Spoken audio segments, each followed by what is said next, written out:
Video games like Postal. Going postal. Going postal. New video game. It's called Postal. There are a lot of people that really wish we would go away, but it's never going to happen.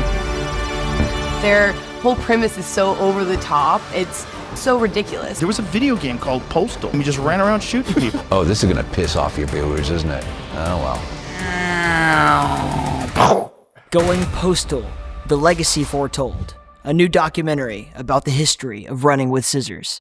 On Apple TV, Amazon, and Blu-ray. Go to goingpostaldoc.com. That's goingpostaldoc.com. And tell them In the Keep sent you. Hey man, are you tired?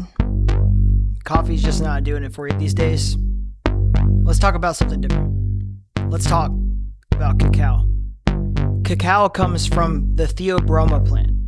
Broma means food, and theo means, well, God. So why aren't more of us talking about this godlike food source? Packed with antioxidants, polyphenols, theobromine, which is like caffeine but without the jitters, healthy fat, low carbs, protein, magnesium, calcium, and the highest plant source concentration of iron known to man. Why aren't we consuming this stuff every day? Well, you can. Our partners at Cora Cacao offer ceremonial grade cacao, sustainably sourced, plant to paste from fair trade farms in the Mayan motherland of Guatemala. Cora Cacao is committed to delivering cacao products to you at reasonable prices in a way that makes the world a better place for all involved. Whether you're making morning cocoa lattes, iced cacao, hosting a meditation ceremony, or just doing alchemy in your mom's basement, Cora Cacao is committed to supplying you with the highest grade stuff for what you, your body, and your mind need. So head on over to coracacao.com. That's coracacao.com. Use promo code INTHEKEEP, one word, all caps, at checkout for 10% off your order. It's time to replace those bad habits with good ones, and using Cora Cacao for your energy and nutrient needs is a great place to start. I'm proud to call Cora Cacao a partner of In the Keep, and I hope that you will be proud to call them a new part of your daily routine. Much love.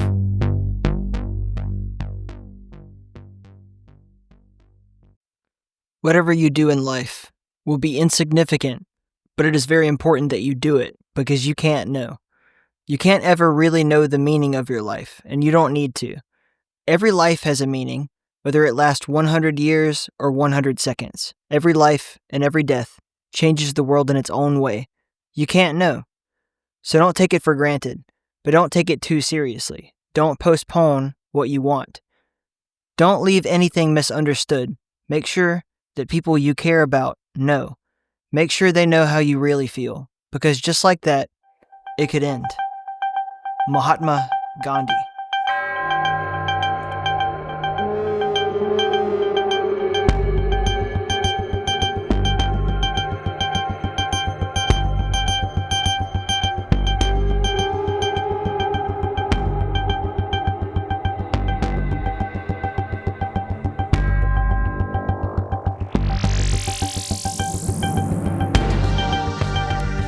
I never set out to be an author.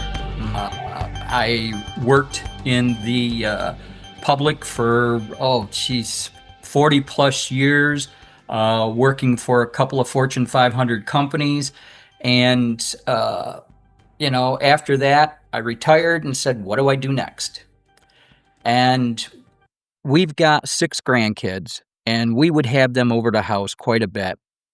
And we'd also have them for sleepovers. Well, they would ask me often, Grandpa, what were you like as a kid? What did you do? What did you play? And, after telling them the stories, look, we didn't have computers. I had a TV with 3 channels on it, and that's if the rabbit ear antennas were working. And didn't get a color TV until I was in my teens. And microwave didn't come along until after we were married. So I'd tell them all this, well, geez, and they've grown up in the computer age. Well, I was wondering about my legacy one day. and would the kids remember my stories? Mm. That's when I started to write them down. And I was click-clacking away at the PC and wrote just a short story called My Christmas in Rosemont. And my wife read it, and I'm not kidding you, tears were in her eyes, and she knew about that because we met out at Rosemont High School, and that's in Minnesota. I currently live in New York, Okay. and that's my home state. But my dad was transferred for his job out to Minnesota, so I went through my whole high school, ninth grade to 12th grade in Minnesota, and wound up meeting my wife when I was a senior. And she knew a lot of this, but it just brought tears to her eyes, and I said, "Okay, that's it. We'll make it into a little book." Christmas was coming up. I went to a local, publishing place. I said, "Can you make this into a book for me?" And they said, "Oh, sure, no problem. Just send the PDF over. We'll take care of it." They did that, and I had it, and I wrapped it up and presented it to them at Christmas. Well, the Mm. look on their face, let me tell you, Tyler, that said the whole thing.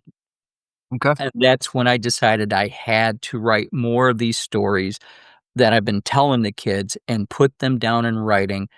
And that begat my first couple of books. First one was about me growing up in my hometown of Ilion, New York. And if you've ever shot a Remington rifle, that's the birthplace of it.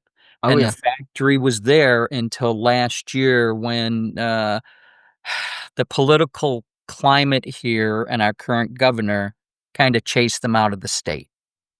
Yep. So they're still being manufactured, just no longer in New York State after a well over 200 plus year tradition of having them made in my hometown of Ilion, New York. Well, you can move right on down here to South Carolina. We'll take care of you. Yeah, yeah. Trust me, if it wasn't for the grandkids, Tyler, we would be out of New York State. And I love this state. It's my home state. Yep.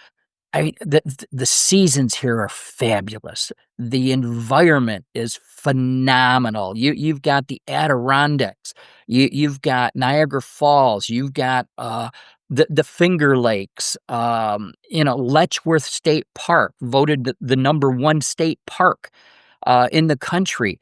I mean, it's just beautiful here in this state, but the politics is ruining it. Mhm.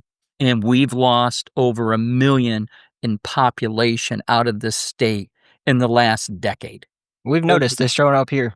Yeah, yeah. I lived before I moved to South Carolina, I lived in Arizona, and it was the same thing, people coming out of California, towards Texas. And I understand, I totally get what you mean. You could chalk it down to just, like, high real estate drives up government, and government usually at some point naturally becomes overbearing. People wanna Yes. get away with it, but then they move where the problem is when they move someplace new, and they wanna make it like the place they just came from. I'm like, "Do you not see a pattern here?" Yeah, exactly. Yeah. No, that's not it. I was raised with, my parents would say, "Here's our backyard. See Mhm. that hedgerow? Your nose stops there." Really? Which meant you kept your nose out of your neighbor's business. Mm. Now, if they invited you, or obviously if somebody was screaming, you went to help them. But other than that, you kept your nose out of other people's business. That was not your business. Mm. So that was the way I was raised. And to be honest with you, I was raised by then Democratic parents who really were behind JFK. Mm. My grandparents had a picture of JFK hanging on the wall next to a picture of Jesus. I mean, this was the environment I grew up in. And so I learned you respect your elders. I learned you keep your nose out of other people's business unless they invite you in. And I learned when you get up in the morning, you thank God and you go to school and you say the pledge and you do your work. Mm. And that was the environment that I came from. And then my second book is about my time in Rosemont. Uh, Actually, my whole high school career out there, getting my first job, my first car, going out on dates, going to dances, playing ball, all that kind of stuff was in Rosemont. And that's where I met my wife. Well, as time went on, after we got married, we started to experience a few things. Now, I've got to just take a step back and say, while we were on our honeymoon, my father unexpectedly passed away. I'm sorry to hear that. Now, thank you. It was over 50 years ago. The good news is he was at our wedding and we have those pictures. So that was kind of our introduction to marriage. And then within 2 years of being married, my wife's brother passes away on a motorcycle accident. And so we had those two things hit us right away. No children at the time. But then some interesting things started to happen. We started to notice certain things around the house. And I'll give you an example. And this, I live in Rush, New York, which is just south of Rochester. Mhm.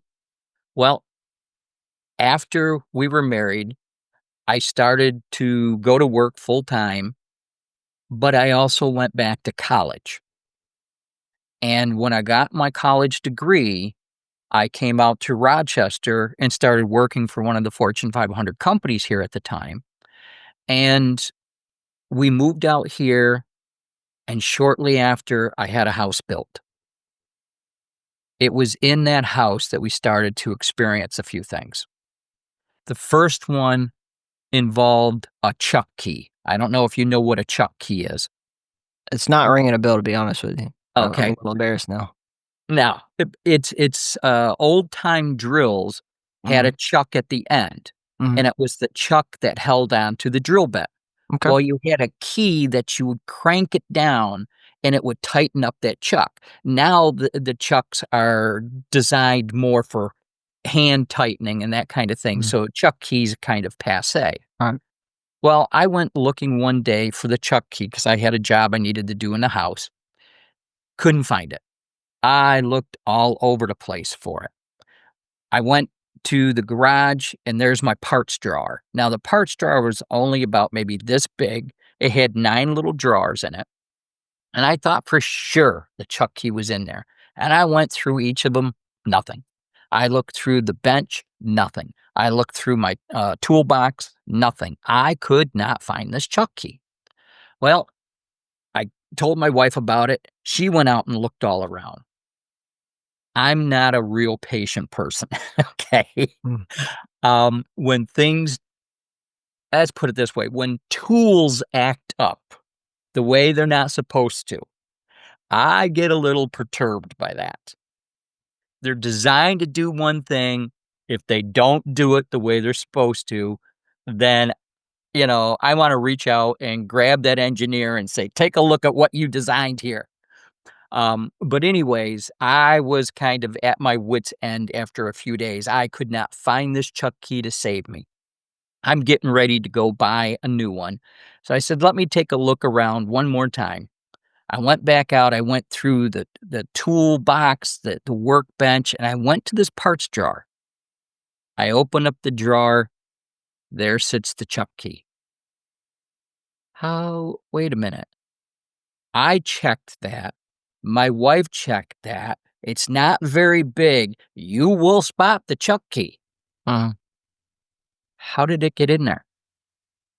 Like I said, we waited to have children, and our oldest was maybe 3 at the time. Right. There's no way he could reach the um, uh, parts drawer to do anything with it. How did that get there? But that's just one of the things. I'll tell you a little short story here.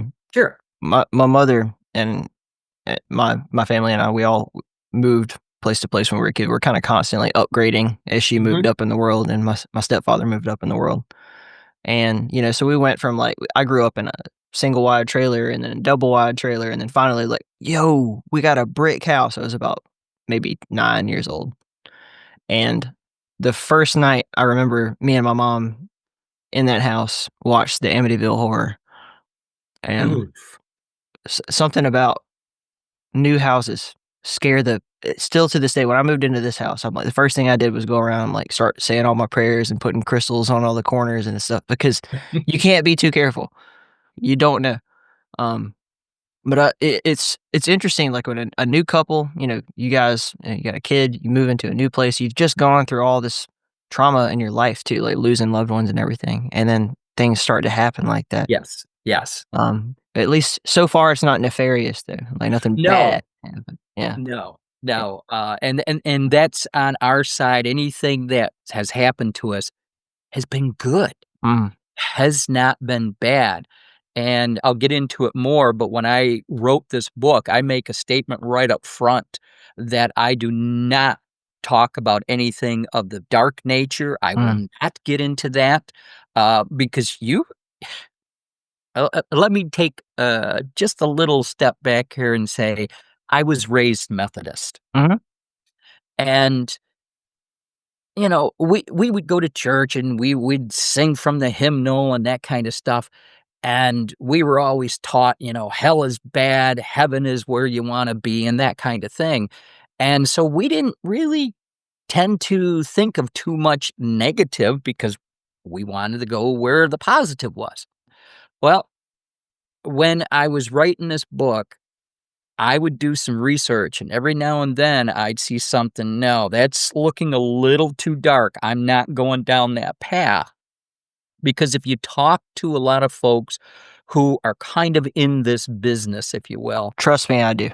Yeah. okay, they will tell you they take and say their prayers. They take and do whatever they need to when they're going out, like on a ghost hunt or going into somebody's house to see what's going on, to make sure that whatever that spirit is that may be there does not follow them home, does not hurt them, because it can.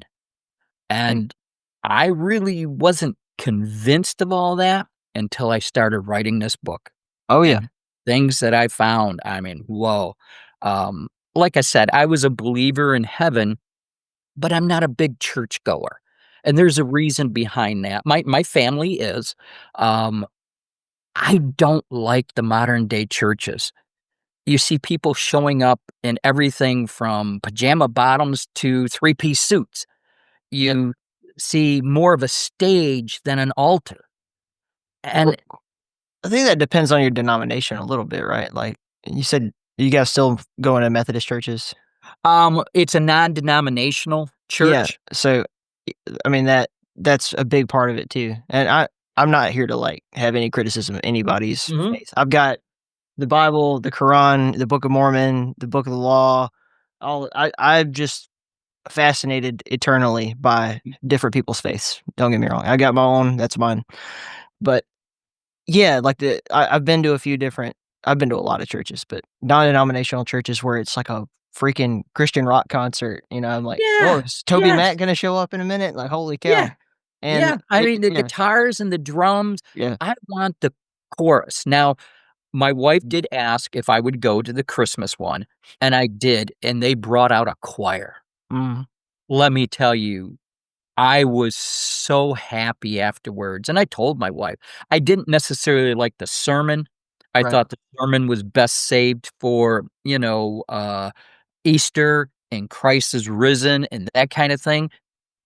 The Christmas one should have been about the birth and what it brought to us at that time. That was my opinion, but that was my only criticism. The rest of it, I absolutely loved it. Right. But it doesn't mean I want to go and attend that church. If there was a little country church where they had a choir and they had the minister up there banging his fist on that podium and reading from the Bible, okay, I'm in. I'll go. Yeah, I mean, I think part of it is what we grew up with, and Yes, then the part of it yes. is also kinda there's this question of does the church need to adapt to the times in order to recruit more people, Yeah. or do people need to hold to the tradition? I went to for instance, this past Easter, we went to an Orthodox church just Mhm. just because, 'cause I'm like, I wanted the the old school feeling. I wanted the burning incense, and I wanted the priest to say it in 11 different languages and all. I just like that. I like the ceremony of it. I like the Mhm. artwork where it's, if you've ever been in a nice Orthodox church, it's always, Mhm. every saint from Jesus and the apostles all the way Yes. down around the walls and everything. And I don't know why that works for me. And I'm not a big churchgoer myself. Neither is my wife, to be honest with you. But it's just sometimes when you need it, you need it. And you could you could go to different places, to get your different things if you want to. I don't know how some people feel about that. I think I grew up with like almost dirt floor, tiny little church house, and it was just the preacher talking and the choir, and that was it. Mhm. Maybe a Yep. piano. Yep. And sometimes that was like, for me, it felt too much. I felt like the people speaking thought they knew a lot more than they did. And that always bothered me. I'm like, how can you really how much research have you done? Like Yes. how much thought and meditation have you really put into this? Yes. Or are you just telling me what you think the King James version of the Bible is telling you? And Yep. yeah. Yep. And I'm learning Hebrew. I'm that far down Wow. this rabbit hole where I want to know. I want to be sure of like how do you understand this, out of context. I have like the King James version, and then I'll have the New English Standard Version, and I'll be Mhm. comparing verses to see like, okay, if this was written in Greek, how would that have looked, and what would that Yes. have meant to them? Yes. If this was written in Aramaic, specifically like the Gospels, like because they're mostly in Aramaic, and then John is in Greek. What is the context of that? How would Mm. that have really been said, and how would that have been understood at the time? Versus Yes. just saying, well, and this is the only thing there is. I'm like, that's crazy to me. Yeah. My wife, has a Bible study group that she's, pretty active in, and she got to, talking one day, and she told me all about it afterwards. She says, just the meaning difference of one word Makes could change the whole thought of what that concept or sentence or paragraph was all about. Oh, yeah. So it got her thinking, what if some of this stuff was changed over time? And we had a discussion on that. And I was amazed, Tyler, when I found out different Bibles don't have the same number of books in them. Mhm. Like the Ethiopian Bible, that Has has the 80 Enoch. different books in it. Enoch is in that. You have Yeah. Maccabees is oftentimes left out of Protestant Bibles. Yeah, And all the gospel, like the various different gospels from the other than the 4 that we have, right? yep. So the Gospel of Thomas is not included. The Gospel of Mary, obviously, for obvious reasons, not Yep. included. Yep. Um, And why? Why, if this was all the word of God, right. why do you, a mere mortal, decide what is going to go into the Bible and what isn't? And I'm one of these. I love a lot of the stuff like on Discovery Channel. Mhm. And we'll get back to the book here in a minute, Yeah, but yeah. I love this stuff. So you've got William Shatner, and he has The Unexplained, and you've got Josh Gates, and he's got Expedition, this, that, and the other thing. Mm. And then you got Ancient Aliens, and you've got so much more that's out there. And I think tomorrow night, Skinwalker Ranch comes back on Right. for the season. They talk in a lot of these different ones about the Book of Enoch. The Ancient Aliens guys love to talk about Enoch. Oh, yes, they do. And there's Yes, a thing they about, do. because there's Enoch 1 and Enoch 2, and that they don't really make that super clear No, in do. this show. I'm not bashing on that show because I think it's a great, it's a great show. It's fun to watch and everything. But sometimes I feel like they're just a little bit disingenuous. Enoch 1, you would be considered like canonical by every standard. You could just say it was written at this time by these people roughly. It was only withheld after the Council of Nicaea because they found it in Ethiopia. It's all that stuff. Enoch 2, we're not quite so sure about. And it's the same thing with some of the Gnostic scriptures, which they were recovered in the Nag Hammadi finding.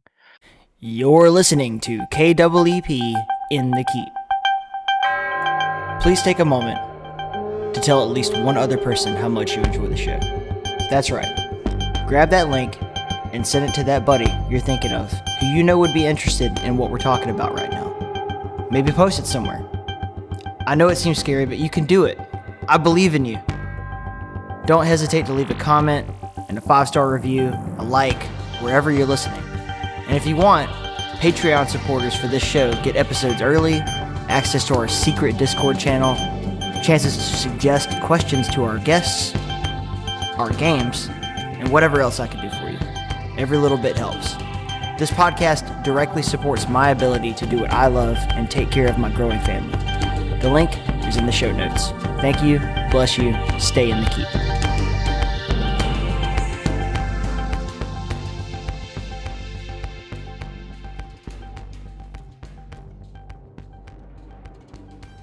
I don't know how long ago, and they bring this stuff forward.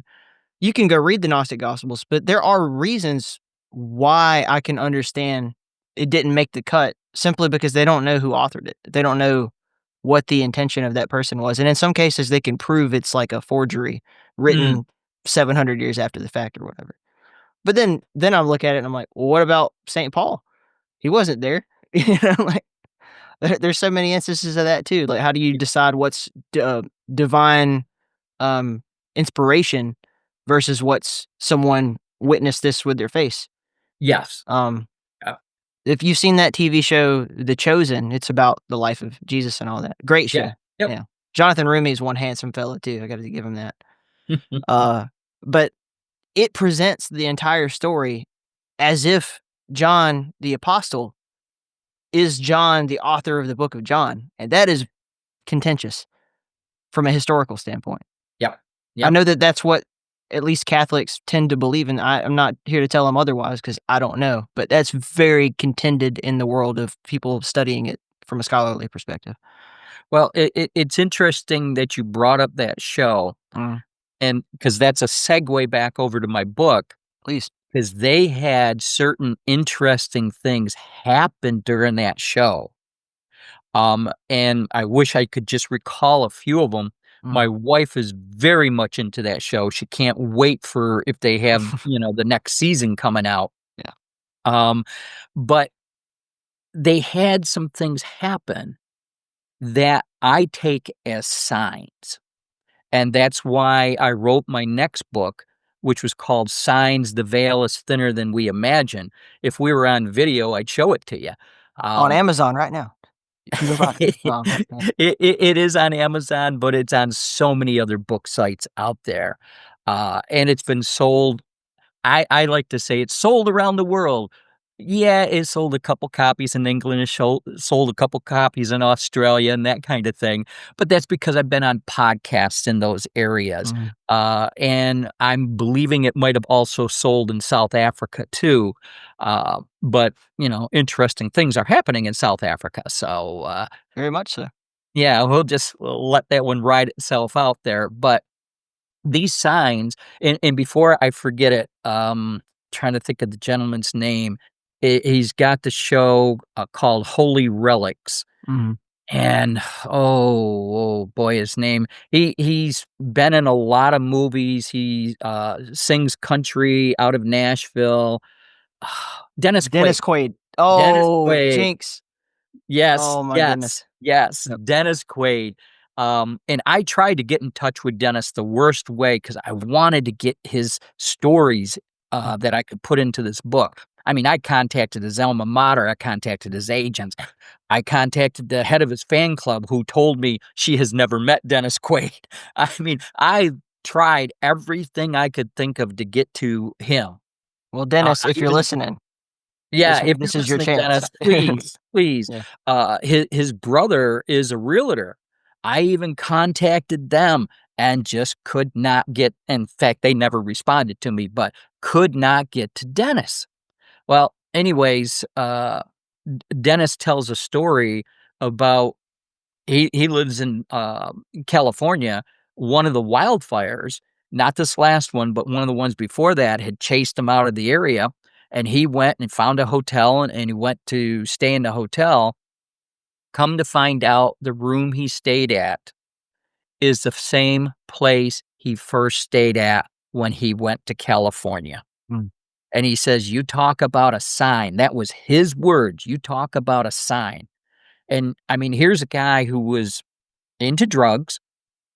He is such a firm believer in Christ these days. It isn't funny. Mm. Uh, so I really wanted to get his story, but I met others like that. You got to get Mel Gibson.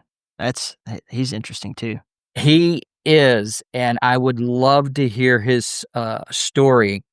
Uh, oh, what was the major movie he did that got all kinds of acclaim, but also battered quite a bit? Well, I did The Passion of the Christ. Passion of the Christ. He did Yes. a lot of other movies, but yeah, I just Yes, he did. watched Th- Flight That was Risk the yesterday. Yeah. Well, that was the one I was thinking about. Yeah. I would love to hear some of his stories, but there are so many others out there that have had these. Some people call them epiphanies. Some people call them what's the other synchronicities? I call them signs. Sure. That's what And Mel Gibson called it in the movie Signs. signs. Yeah, great Yes, movie. and it's to me, it's the folks in the afterlife can send messages to you. Now, it could be people your loved ones. It could even be I won't say people, it could be beings that are assigned by God to watch over you for whatever reason. Mm. Your story isn't done yet. And I've had some near death experiences where, you know, hey, if this changed the other way, I had a gas can, the nozzle lit on it. I'm talking fire and gas here. The only thing I can say by the grace of God, it didn't blow up. Now, sure, somebody could say there might be a physical reason for it, might be something with physics and airflow and all of this, but you got a flame on a tank of gas, Oh yeah. and this happened to me at a young age, and I was scared, and I cupped it and set it outside the house. It could have blown up. And all I was trying to do was start a fire to warm the house, but the wood was wet. And that's all I was trying to do. I was home first from school. My parents both worked, and I wanted to make sure the house was warm. I mean, we kind of had to rule as kids. My parents worked, that food was on the table when they got home, and we would make it. They would tell us what to do, but we would make that food, and it better be on that table when they got home. Mm. But again, this goes back to we had kind of a disciplined growing up, but we were also allowed a lot of playtime. And, Christmases were not always the greatest, but there were a couple that were kind of exceptional. So, and I would just say was a typical growing up back in that era.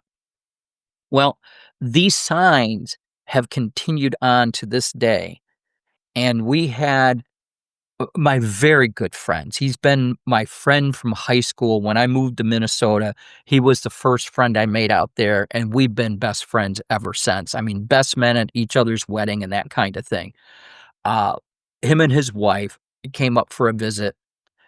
His wife has since passed away due to cancer, but they came up for a visit, and we had a sign happen right in front of them. And in our kitchen, we were sitting down after dinner one night and we were playing games. We were playing dominoes. And my wife gets to fidgeting with her ear whenever she's thinking. Well, the earring came off from its backing and dropped. So she gets up and she looks around for it. She can't find it. We halt the game. We all get up. We look around. We can't find this earring.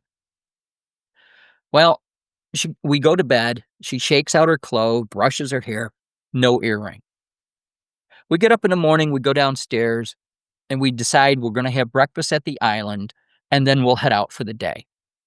So we had breakfast at the island. Afterwards, we cleared it all off, wiped it down, went out for the day. Came back that evening.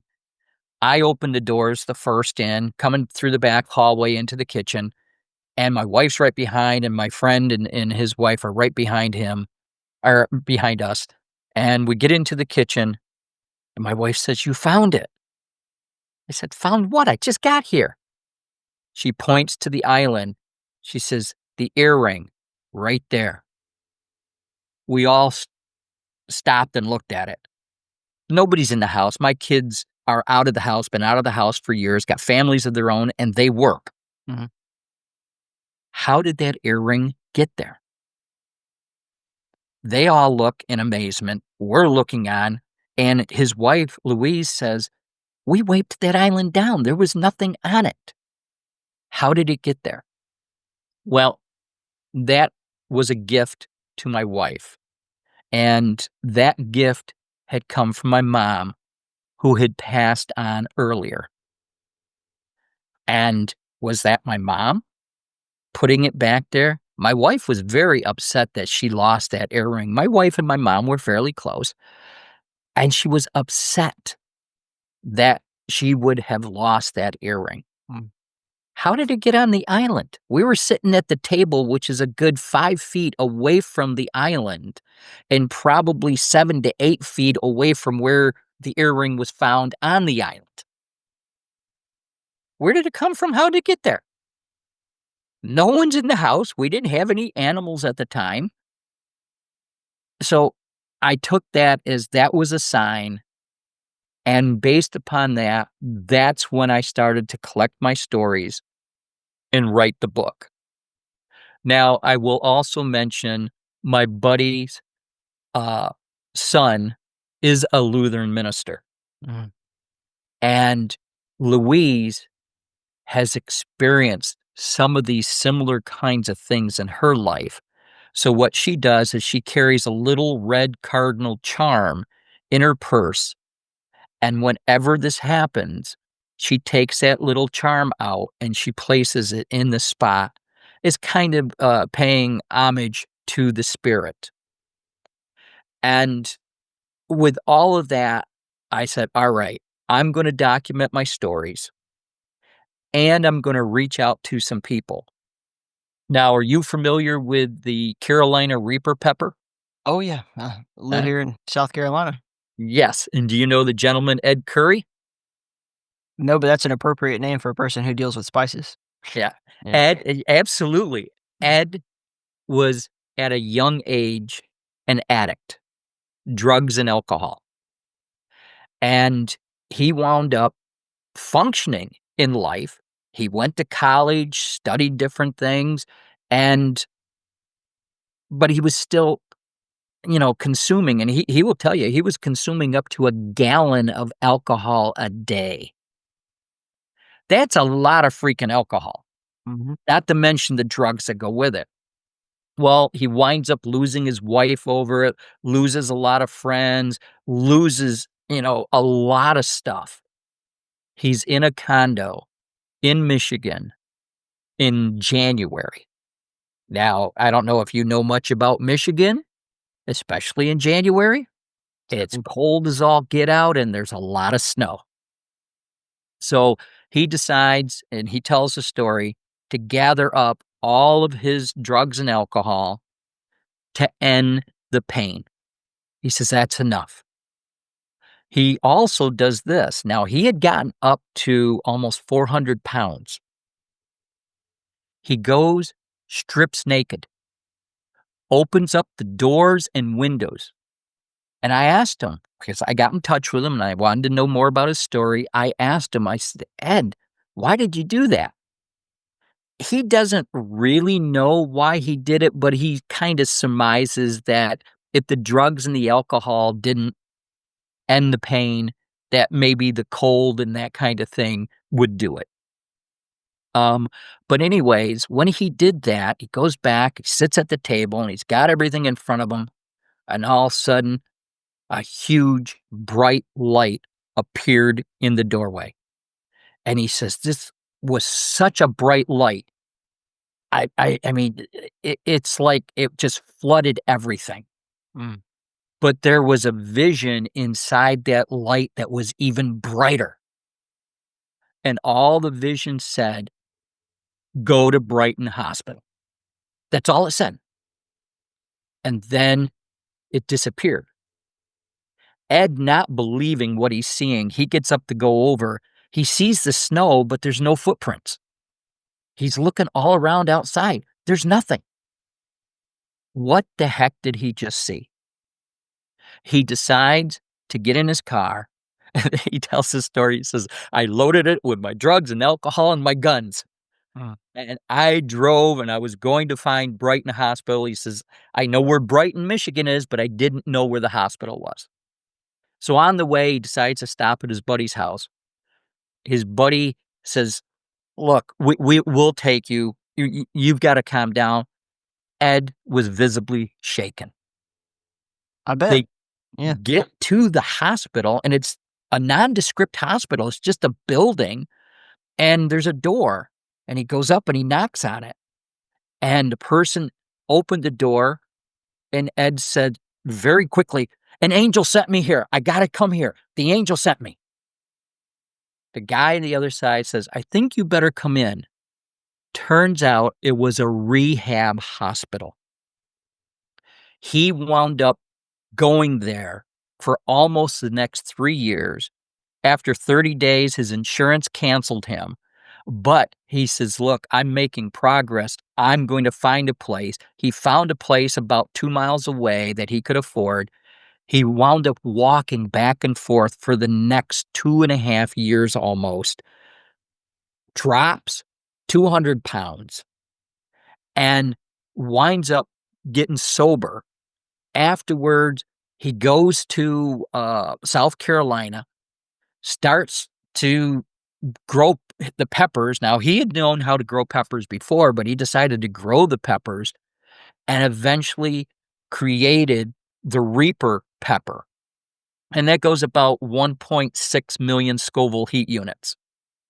Now, a jalapeno, just as comparison, is between 2 and 8,000 Scoville heat units. So you're talking something 1.7 or 1.6 to 1.7 million Scoville heat units. Yep. But he didn't stop there. He's now created Pepper X. Pepper X is around 2.4 million Scoville heat units. And when I interviewed Ed, I said, wow, what would you do with that? He says there's some doctors looking at it right now for cancer research. And so it's just phenomenal that here he went from something that, he drugs and alcohol, complete addict, and now he's in the Guinness Book of World Records. He got married, and Tyler, he tells me another story that after he was married, he decided to start going back to church with his wife. Now, his wife was an avid churchgoer. And so they went to church, and it's communion day. And his wife says, why don't you come to the stage with me and we'll take communion together? And Ed says, I'm not worthy yet. I cannot do it. And so his wife's going down this way. The preacher jumps down from the stage area, walks up the pews, comes into Ed's row, looks Ed right in the eye and says, you are worthy. I still get choked up hearing that. I mean, and even Ed told me, he said, how did that guy know? I was just talking to my wife. What caused the preacher to do that? And so these are the kinds of things, the stories that I've been running across. And I'll tell you this, Tyler, if I didn't believe in heaven before, man, I would have done a 180 and totally believe in it after the stories that I've heard. There is an afterlife. To me, there is no doubt about that. And that's just some of the stories.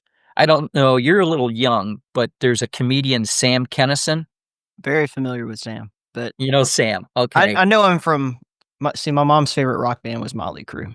So Okay. he was in all the music videos and stuff. And then I knew him later as like, oh, he was a famous comedian. I've seen all his specials and stuff, but his story of being an evangelist and then transferring that skill into being a drug-addled alcoholic Yep. comedian. Yep. But yeah, his brothers wrote a book about him called My Brother Sam, right? Yep. And the night he died, Mm. He was in an auto accident, but and it wasn't his fault. The person in the other lane came out and went to pass cars and head on right into Sam's car. Well, Sam's lying there with his brother, and the story's a little bit, was he in the hospital at that time, or was he still on the side of the road? But the story is consistent in that Sam, after a little bit, looked up, just like he's looking to the corner. No, no, I don't want to go. No. Oh, okay. All right. Okay. He's gone. Have you heard the story about how, I don't know if it's the real story, but the legend of how Anton LaVey passed away? No. Yeah, so as the legend goes, he lived his entire life being the leader of the Church of Satan and all Mhm. that. And from what I can tell, I don't think he really even believed in the devil. I think he was just a troll. He was like basically some form of a agnostic atheist or whatever. Didn't believe in any of this stuff. But they say that as he was in his hospital bed dying, he started screaming, "Oh no, no, no, no, this is all wrong." And then he just went lights out. That's terrifying, I think. Yeah. Yeah. Yeah. Well, that brings me to a Dr. Christopher Kerr, Mm. and I interviewed him. He's was a cardiologist by trade. He's in Buffalo, New York, and looking for some part-time work. Uh, he went to a hospice care facility, and they were looking for a doctor over there. And he says, "Okay, I'll do that for a little bit while he has his cardiology practice." Well, lo and behold, time goes by. He winds up becoming the CEO of hospice and palliative care. He has chronicled now over 1,500 end of life stories of the patients, and over 80% of them have had visions. And these visions, a lot of them will come during dreams, but there's also others that come at other times. And he tells the story of one lady in there. The family was visiting, and they see her like she's rocking a baby in her arms. Mm. Well, what was that all about? It wasn't until her sister made it up there to visit before her sister passed on that she told the story of this lady had lost a baby very early on. And this was yet another step before she wound up passing on. And when I began to do research on this, come to find out, dreams and what they call visitation dreams have been going on throughout time. I mean, going back to, I investigated the Druids, the Egyptians, the Roman Empire. I went through cultures of China, Japan, India, and it permeates it. You And don't have to go that far. I mean, just look at the Old Testament. That's 90% of what's going on there. But I mean, Jacob, and he has the dream of Jacob's ladder, yes, and he has the, where he becomes Israel. These are dreams that become holy revelation, and that's recorded throughout history over and over, as you said, in many different cultures. oh, And nowadays, if you do that, you're crazy. You get locked yeah, up. yeah, and I don't get that. Um, I had, I don't know if I want to call it the pleasure, although Mm. let me, I was there with my mom when she passed. I was there with my mother-in-law when she passed. And my wife and I are believers. Last breaths are just as important as first breaths. And we need to be there for these folks. Before my mom passed on, she told me that she had a dream, a visitation from her second husband, Louis. As my dad, I mentioned my dad passed on very early. Um, and Louis came to her and said, "Get ready. It's not time just yet, but get ready." My mother-in-law had similar dreams where she talked about a lot of her past relatives coming to her. In looking at Dr. Kerr's book and doing the research on him, and he's written some white papers on this, they're not just relatives. Sometimes it's people they don't know, but come tell them similar stories. Sometimes it's pets that have passed on that come back and are there very vividly in a dream. In Japan, its culture, these are called pickup dreams. Mm. And you can imagine why. And they're coming here to pick you up and bring you into the next life. And I've had a visitation dream from my brother. Now, my brother passed on early too. He was just shy of his 59th birthday. Come to find out, they did the autopsy on him where there was no autopsy on my dad back in the day. It's a heart valve issue. So we theorized my dad might have also had that heart valve issue. I've got the same issue, but I am now under cardiologist care. What's the valve issue? It's the aortic valve, Mm. and where a lot of people have what's called a tricuspid valve. I have, and my brother had a bicuspid valve. Yeah. But the worst thing for that is the regurgitation, because the valve will rock on top of the aortic valve, or on the aortic. And what that causes is regurgitation. Well, there's a point in time, if you're a heavy smoker, that it can get very sticky and stay open. My mama had cardiomyopathy, a hypertrophic cardiomyopathy, where it was like basically her valve was too thick, the muscle on it. So they had to go in and do open heart surgery and like trim it down to make it open again. But it was like she was for 50 years, I mean, just shortness of breath and like couldn't do a whole lot, and it was horrible on her. God bless her, man. She got the open heart surgery, got better, and then her hip went out, and then she had to have hip surgery. So we call her the bionic woman now. Yep. The $6 million mom. But yeah, I understand what you're talking about more or less. Yeah, and it's one of these things that I'll eventually have to go under the knife. Now, there's a couple of different procedures. One where they could go up through the groin, and I think that's called TAVR or TAVR, TAVR. Mm. And my one of my relatives had that done, but for me, because of the way it is, I am not a candidate for that. So they're still going to have to go in and fix it. But anyways, with all this that's been going on, and understanding from Dr. Kerr, these visions are occurring in 80% of those patients.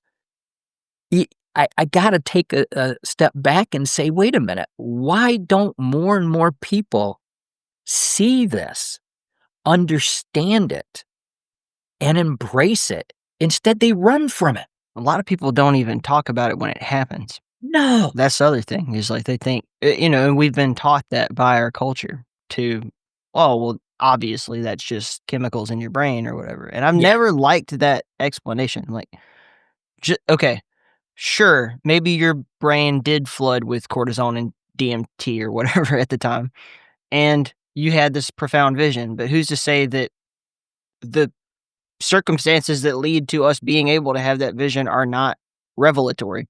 Yes.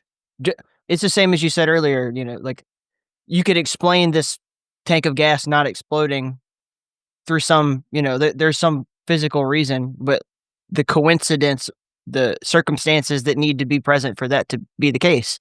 Yeah.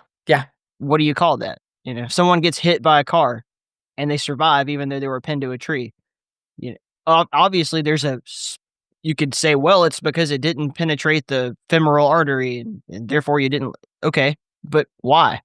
That's always the question. That's the one thing that science can't do that religion offers is why?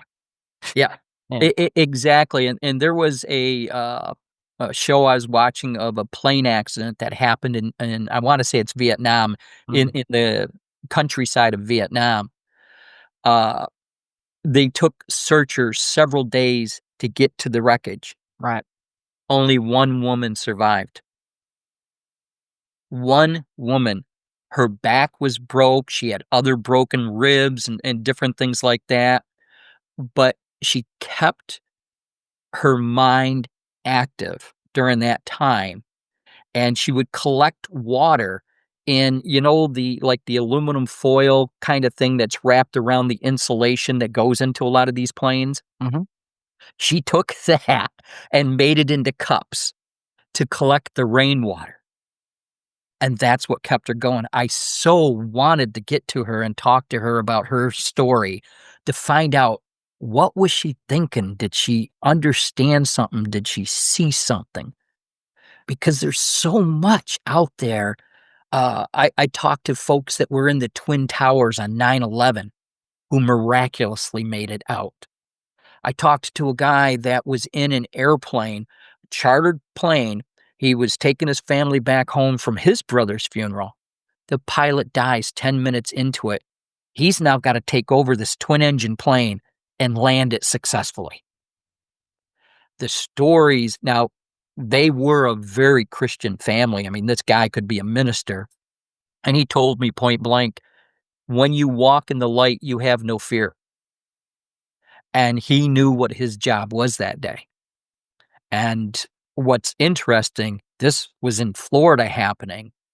The person they got to help him, to talk him down, was in Danbury, Connecticut. And it was the old telephone routine going back and forth. The pilot would go to the control tower. The control tower then would tell the guy with the cell phone that was talking to the guy in Danbury, Connecticut with a cell phone.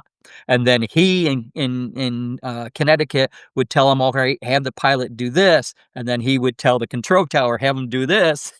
It's that old telephone game. Yeah, they managed to talk him down, and the people afterwards said there wasn't even a scuff on the tires when he landed.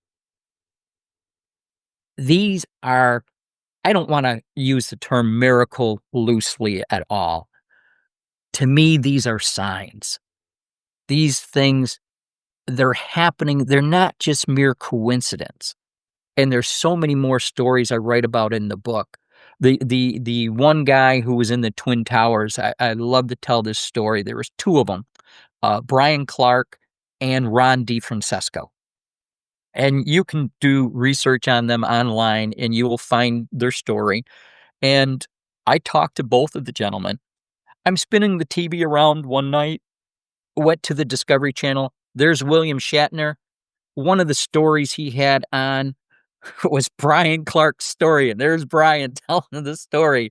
I'm thinking, okay, this is pretty interesting. I just interviewed him, and now I'm seeing it again over here. Then it must be I have to write this story about him. Right. So both of those stories are in the book. But Ron's was very interesting. He was with Brian as they were going down the stairwell, and they get to a stair landing, and they meet a couple of people coming up. And they're saying, look, you can't go down. There's too much fire and debris. We have to go up, fresher air, that kind of thing. Only Brian hears somebody yelling from inside the room. They're trapped. So when the plane hit the building and it swayed, it pulled at the sheetrock in the doorways in the hallway just enough that it pulled it away where Brian and Ron could take and keep ripping it and get into the room. Well, they get into the room. Ron is so full of smoke, he can't breathe. He goes back the hallway and heads upstairs.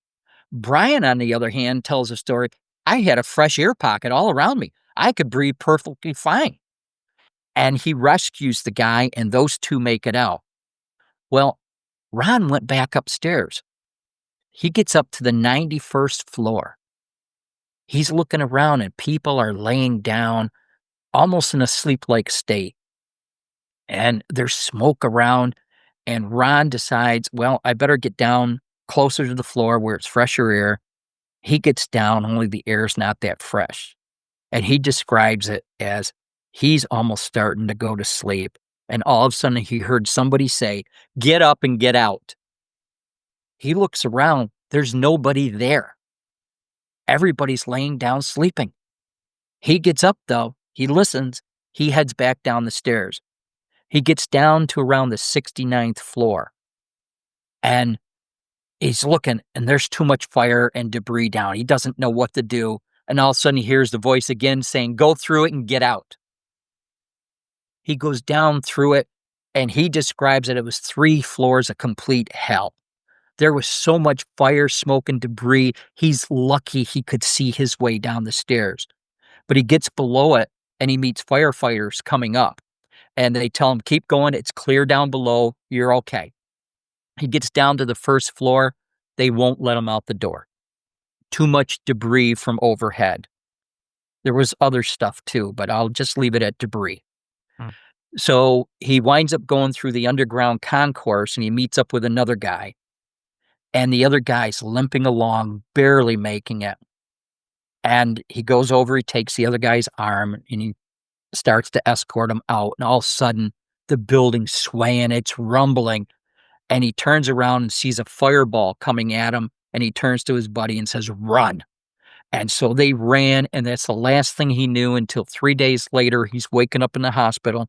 He finds out that he's got a huge gash to his head, which does heal. He's burned over 60% of his body, and the contacts had fused to his eyes, but the doctors managed to get them off successfully. I talked to Ron, and I said, Ron, what do you think those voices were? Where did that voice come from? And he says, one of 2 things. It was an angel or God. And he says, without that, he would have been dead. Everybody else on that 91st floor perished. Everyone else. So, I mean, these to me are some miraculous stories. Oh, yeah. I mean, you want to hear some superstitious people. First responders, trauma nurses, and people who have served in like actual warfare. Yes. For sure. People in combat sports, period, too. Like fighters. Believe like it's insane to think about, like, like you're just this vicious, evil, monster out there, like kicking someone in the head or whatever. But like, you're not going to find people who love whatever their version of God is more, in many cases, because it's like, I have to have that strength in me. And there's an archetype for that too. I mean, Samson was a fighter. Jacob was a fighter. We talked about him earlier. Like there, so much of that. And King David was a great warrior, right? So there's just something to, like, when you're put in these difficult situations in life, and you can't do it by yourself. When you open yourself up to the idea that somebody can help you who doesn't appear to be there, that really changes your perspective. Absolutely. Yeah. And that goes to another book I had read at the time, and I just got it right here, called The Third Man Factor. And that was written by John Geiger. I go to the first story in the book. It's Ron DeFrancesco. And I kept running across this stuff. And the more and more I did, the more and more I was convinced I have to produce this book, and I have to get it out there, and I have to tell people about it. And the third man factor, what that gets into is a lot of the types of stories where folks have sworn that there was somebody else there that helped guide them, helped save them, helped keep them out of peril long enough to where they could reach safety. And many, many, many stories are in that book. And Tyler, people ask, well, how can you say that these are signs and not just coincidence? And I had to prove that to myself. Oh man, hold on. Keep talking, but I'm going to read you something real fast. Okay. So the more I researched and the more I began to understand that there may be coincidence here or there, but when you see how some of this stuff, wait a minute, how could that have even happened? And go back to that gas tank. How did everything happen to blend just right? I mean, you've got to begin to question it. You've got to begin to say, no, there's more here. We are not alone. There is that afterlife. We just need to maybe open up to the possibility to where we can see it and believe it, understand it, and embrace it. Oh, yeah. You're listening to KEEP in the Keep.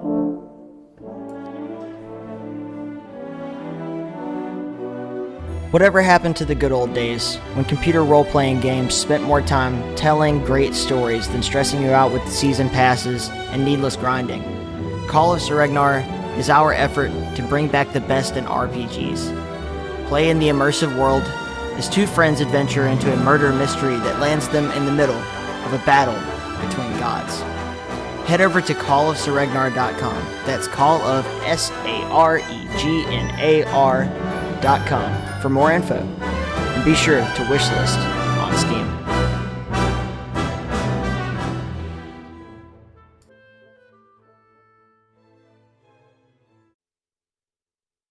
So you said you had a story to read. Yeah, I gotta make sure I got the right one, and here it is. So I've read this one time on the podcast a while back, but I'm gonna do it again because this is one of the best movie quotes of all time, and I'm sure you'll recognize it. People break down into two groups when they experience something lucky. Group number one sees it as more than luck and more than coincidence. They see it as a sign, evidence that there is someone up there watching out for them. And group number two sees it as just pure luck, just a happy turn of chance. And I'm sure the people in group number two are looking up at those 14 lights in the sky in a very suspicious way. For them, the situation is 50-50. Could be bad or it could be good. But deep down, they feel that whatever happens, they're on their own. And that fills them with fear.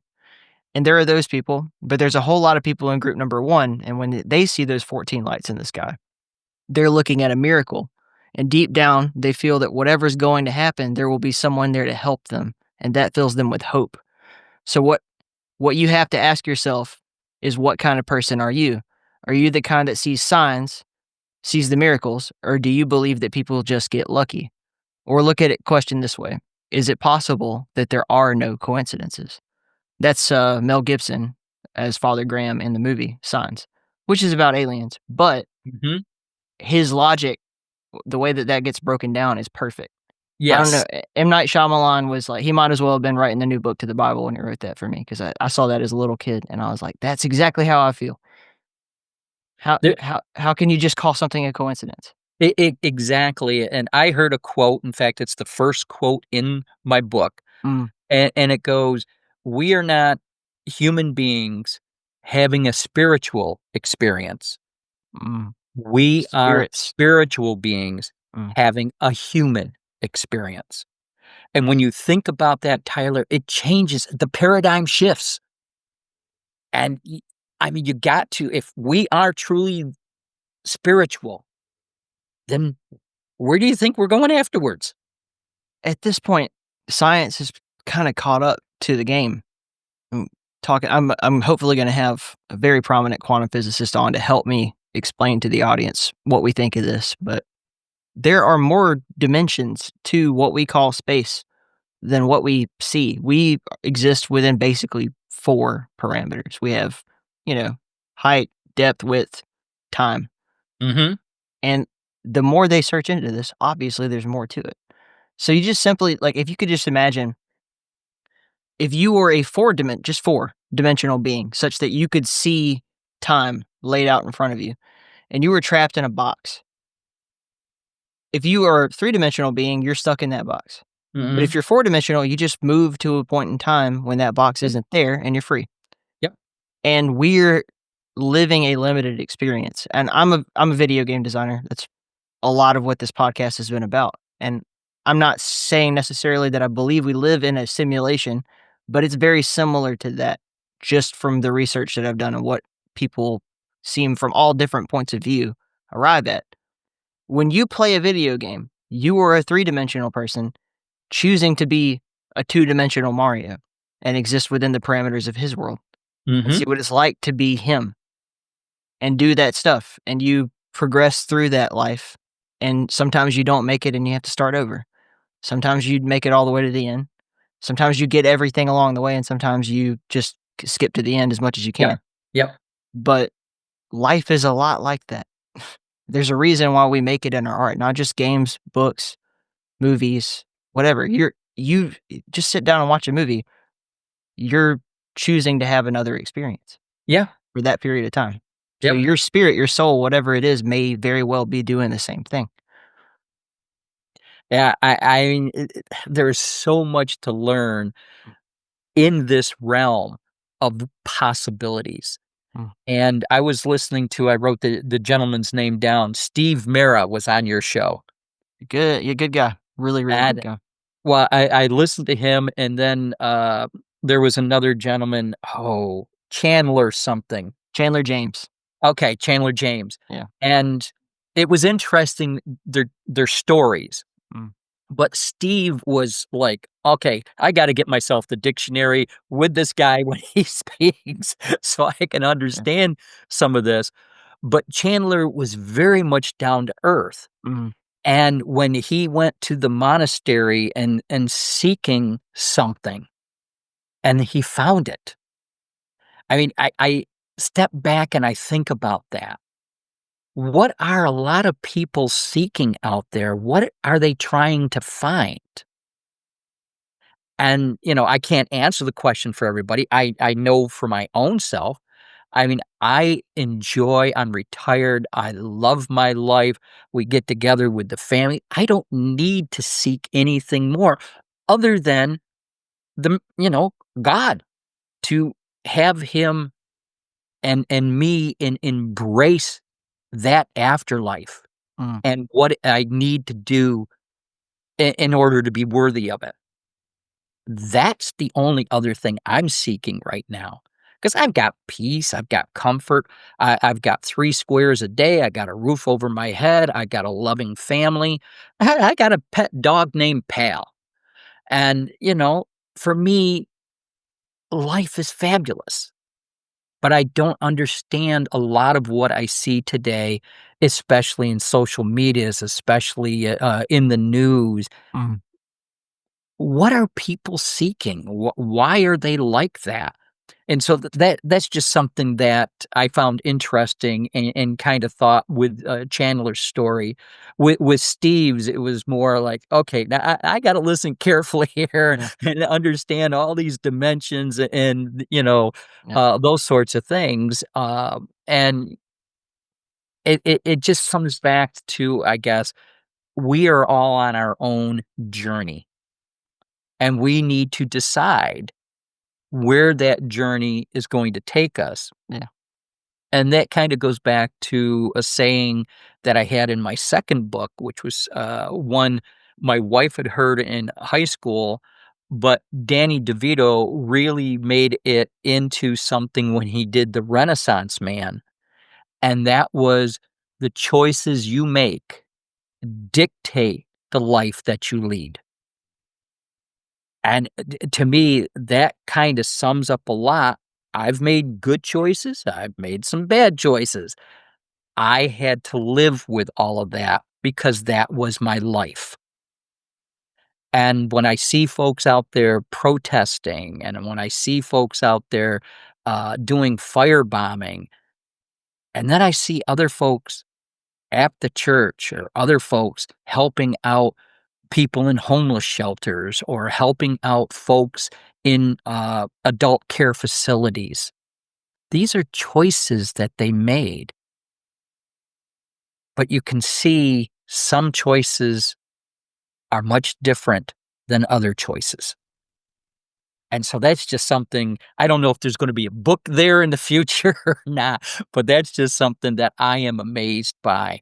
And maybe I was meant, now that I have become an author, to explore some of these things.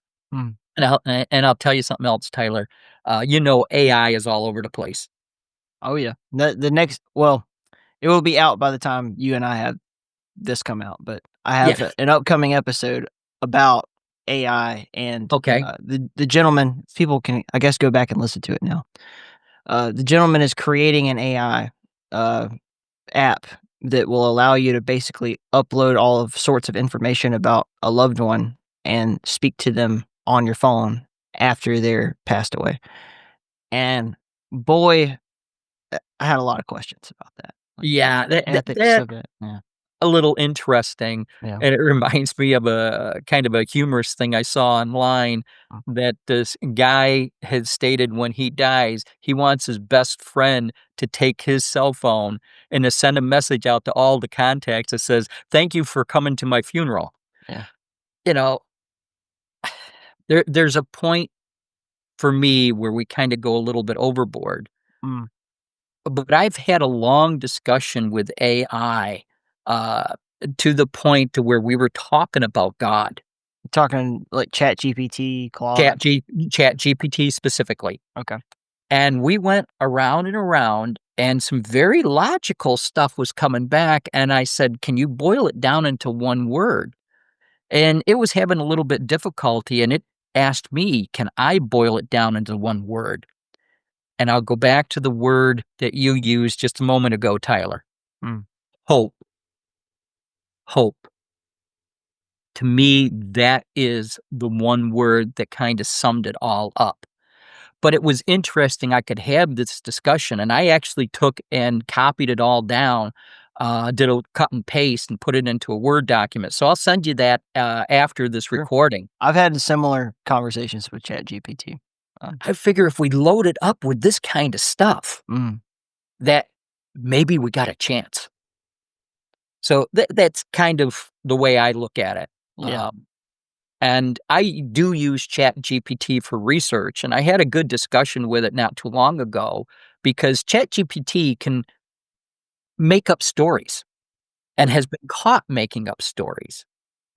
And when I asked Chat GPT that, and it says yes, that's because I'm recognizing patterns and I'm trying to put those patterns together. So we just need to give it those right patterns. So I think these kinds of discussions help do that. I think of it like it's a child. Working in the, software game space, I interact with people who have wildly different opinions on Mhm. Mhm. what it is, what the consequences of it are, the ethics of it, all that stuff. But I genuinely treat it like I treat my 7-year-old niece. I'm like, okay, you need some guidance because little kids do that too. They just make up Yep. stories based on literally they do the same thing. They have a group of experiences, they're observing what's around them, and Yes. then they try to make a pattern out of it. And that's Yes. how human beings Yes. transfer information is by telling stories, Yes. whether they're 100% fiction or fact or whatever. It's the old fishing story where I'm going to tell you the story. My best friend standing right next to me. He knows full well the fish has gotten a little bit bigger every time I've told the story, but it's still a true story, right? Yeah. And that's just part of how we interface with reality is Yeah. by linking things together. And the AI is really no different. Mhm. Mhm. Um, And so you stated it, it's in its infancy. yeah. It's got a lot of a runway to grow. You're doing video games. Mm, I started off as a computer programmer with Fortran, COBOL, RPG, BASIC, and Assembler. mhm, It's light years today from where it was then. We had a 32K task size. So we had to get everything into that 32K size, and then we had another language we had to learn, which was called ODL, and overlay descriptive language is what it was.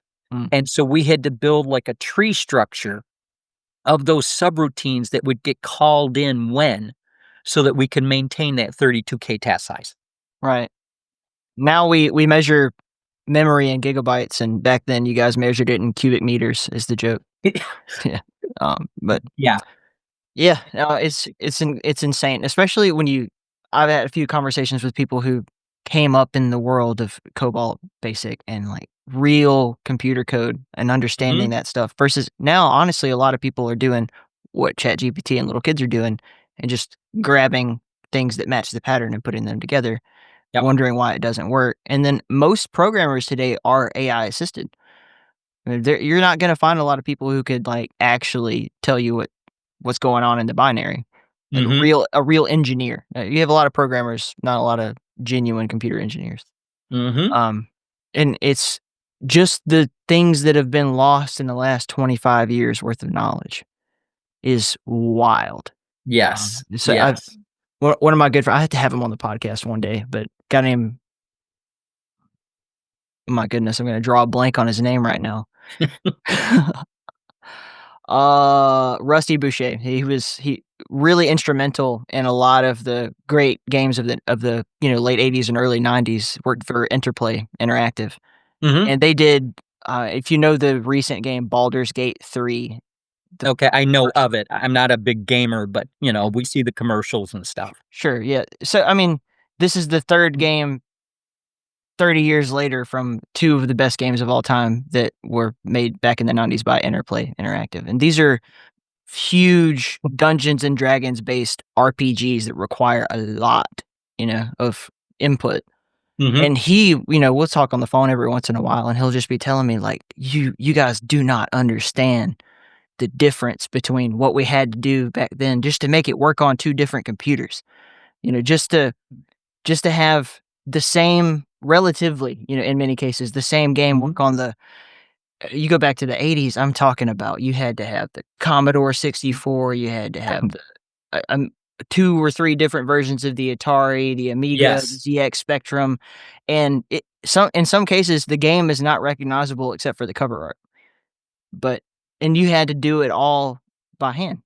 Yeah. Yeah. Nowadays, if I wanna port a game to the Nintendo, to the, Xbox, to the PlayStation, the computer, I've got one guy who can open up Unity and basically, make a few adjustments and hit buttons, and it could be done in a few weeks. Yeah. Yep. No, it's amazing. Um, I want you to just break for a second. Of course. It's cottonwood season here, so I need to get a drink. Mhm. You probably heard me coughing, but my eyes are starting to water, and I mean allergies. That's all it is. So just let me get a drink, and I'll be right back. We'll take a quick break. Alright, so we're back, we got water, we got coffee, I Yeah. got whatever. Um, but yeah, I mean, like, just working in computer engineering, programming, and all that stuff, at that time was a totally different world, and it was niche too. It was like a It really was. And the time I graduated college, if you could utter the word microprocessor, companies hired you. Mhm. And I got hired right out of college, and that was my first career, if you will, for I don't know, maybe 10 years. And I got a little tired of it because when you were building code, then you had to go through a stage that was called a compile stage, and it would compile it into a task, and then you would run the task. Well, it would come back and tell me, "Oh, you left a semicolon off over here, or you didn't, your parentheses weren't synced up." If it was smart enough to tell me that, why the heck wasn't it smart enough to fix it and tell me it fixed it for me? But I got burned out a little bit on programming and moved on to other things. But I'll tell you, it has come very far in these years, and you know of Moore's law. Oh, yeah. Okay. Well, I think it's a slightly wrong in that it would say that the speed and the capability of transistors would double every 2 years. I think it forgot to take into consideration just how much intelligence has gone up and our understanding over time. So I think it's actually going faster than 2 years. Oh, yeah, I mean, I think we broke Moore's law at a certain point. It was like it lasted for so long, and then it Yes. went from being a multiplication problem to an exponential problem. Yeah. Yeah. And fair enough, I mean, he couldn't have known. The No. people have been talking about this for a long time. I love the Isaac Asimov, 1956, something like that. The Last Question, where he's, to summarize it really quickly, it's like folks have a computer and they're like, what's the meaning to everything? And it's like, oh, don't have enough data yet. And then the next thing you know, they're on a ship flying through the universe and like say, ask it the same question. I don't know. And at the end, after everyone's gone and the universe is like completely ceased to exist. The computer is like still there, and it's final. Oh, enough data.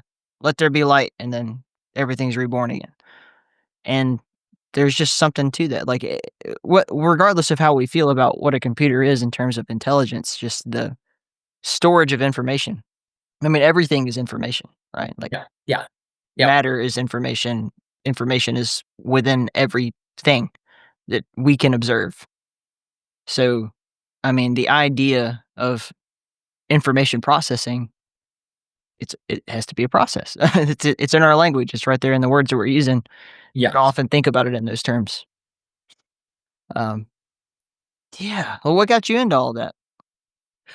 Well, my dad was repairing punch presses Mm, for computers. That was his job.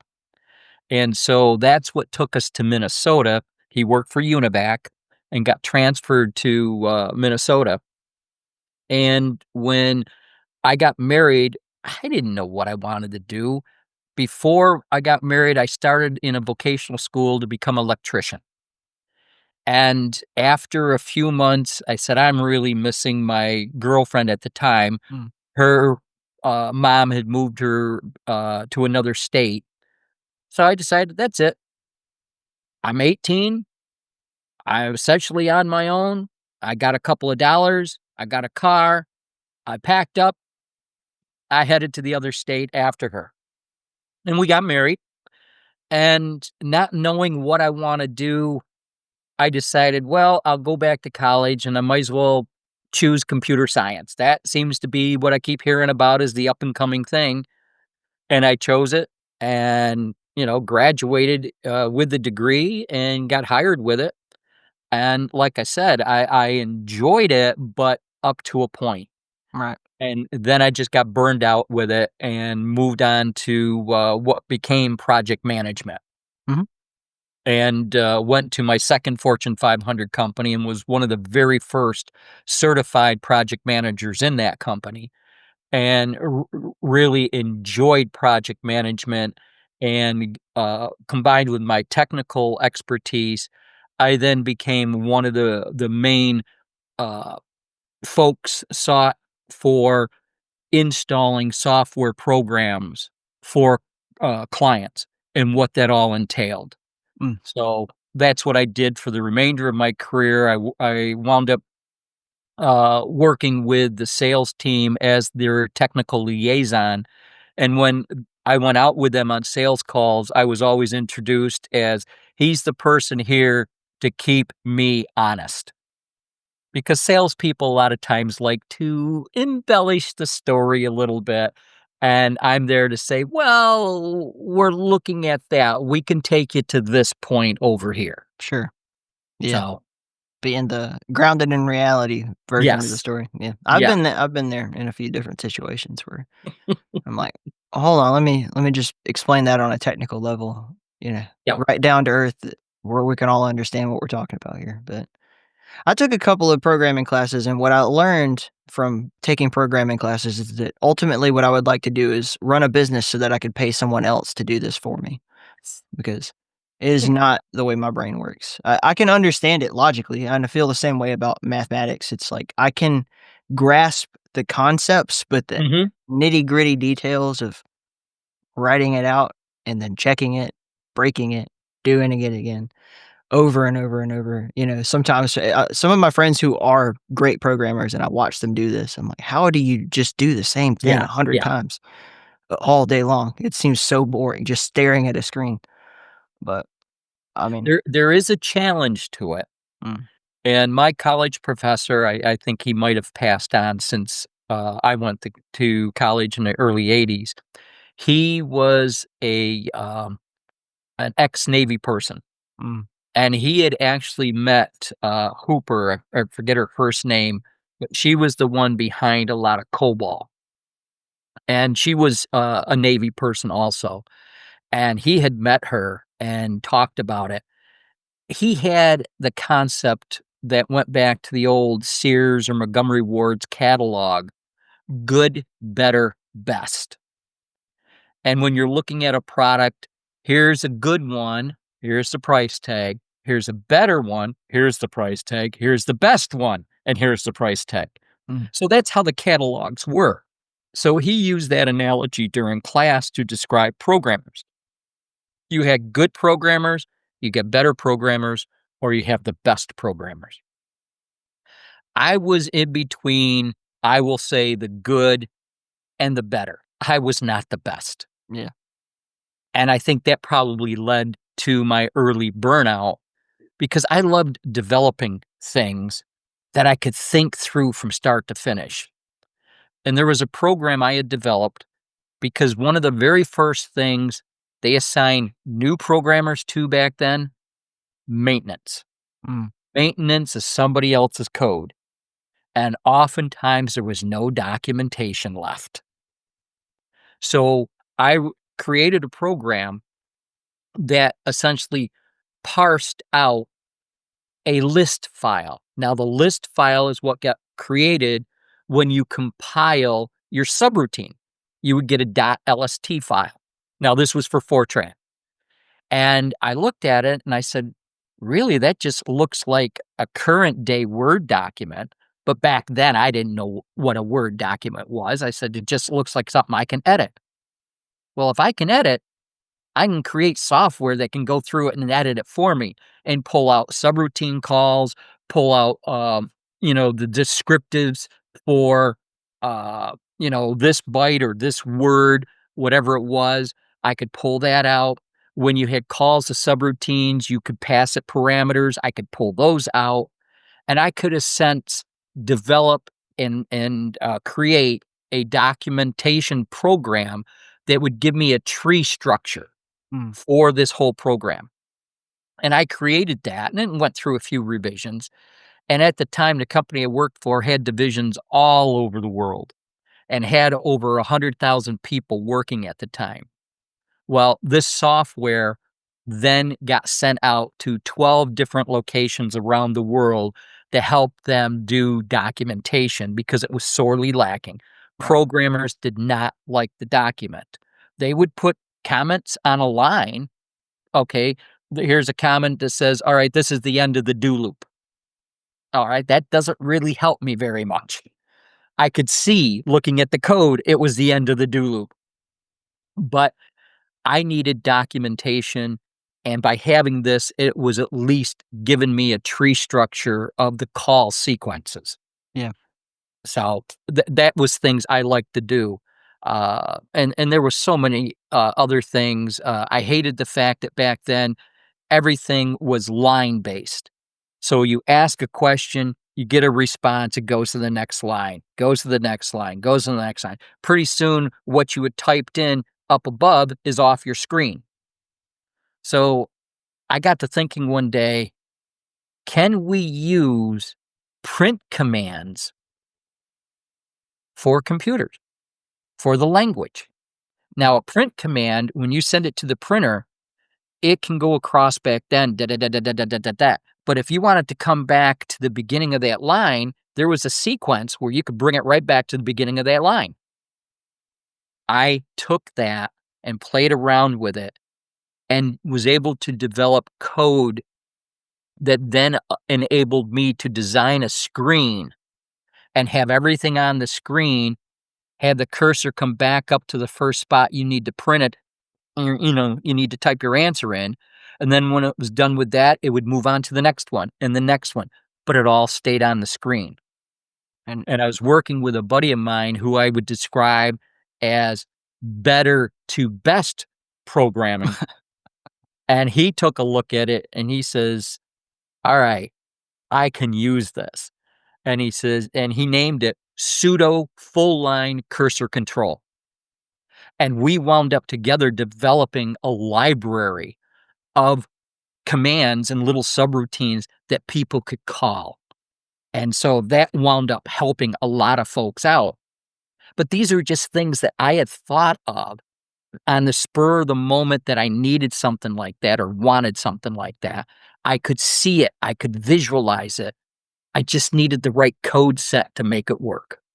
I fully understand what you mean. It's the same with any sort of process, and I think that's what kind of separates like a leader from a grunt worker is when you get to a point where you're starting to be creative with what you can do. You've mastered all of the menial parts of what you're doing, and it's like, okay, I can see a way to put multiple things together in a different order that would lead to a better outcome or a more efficient outcome. And it's like that in the military. I was a meteorologist for most of Oh, my wow. career, and once you get to a point where you have to do you have to do the weather for a few years before you can really say you understand anything about it. Your first day on the job is just a deer in the headlights for most, Yeah. like, every single person, I would say, and then you have to, like, at least get through a year where you can see the whole season, the whole patterns, synoptic scale, like, "Okay, I don't need to think about this a whole lot. When a cold front comes over the Rocky Mountains, I should put out 35 knots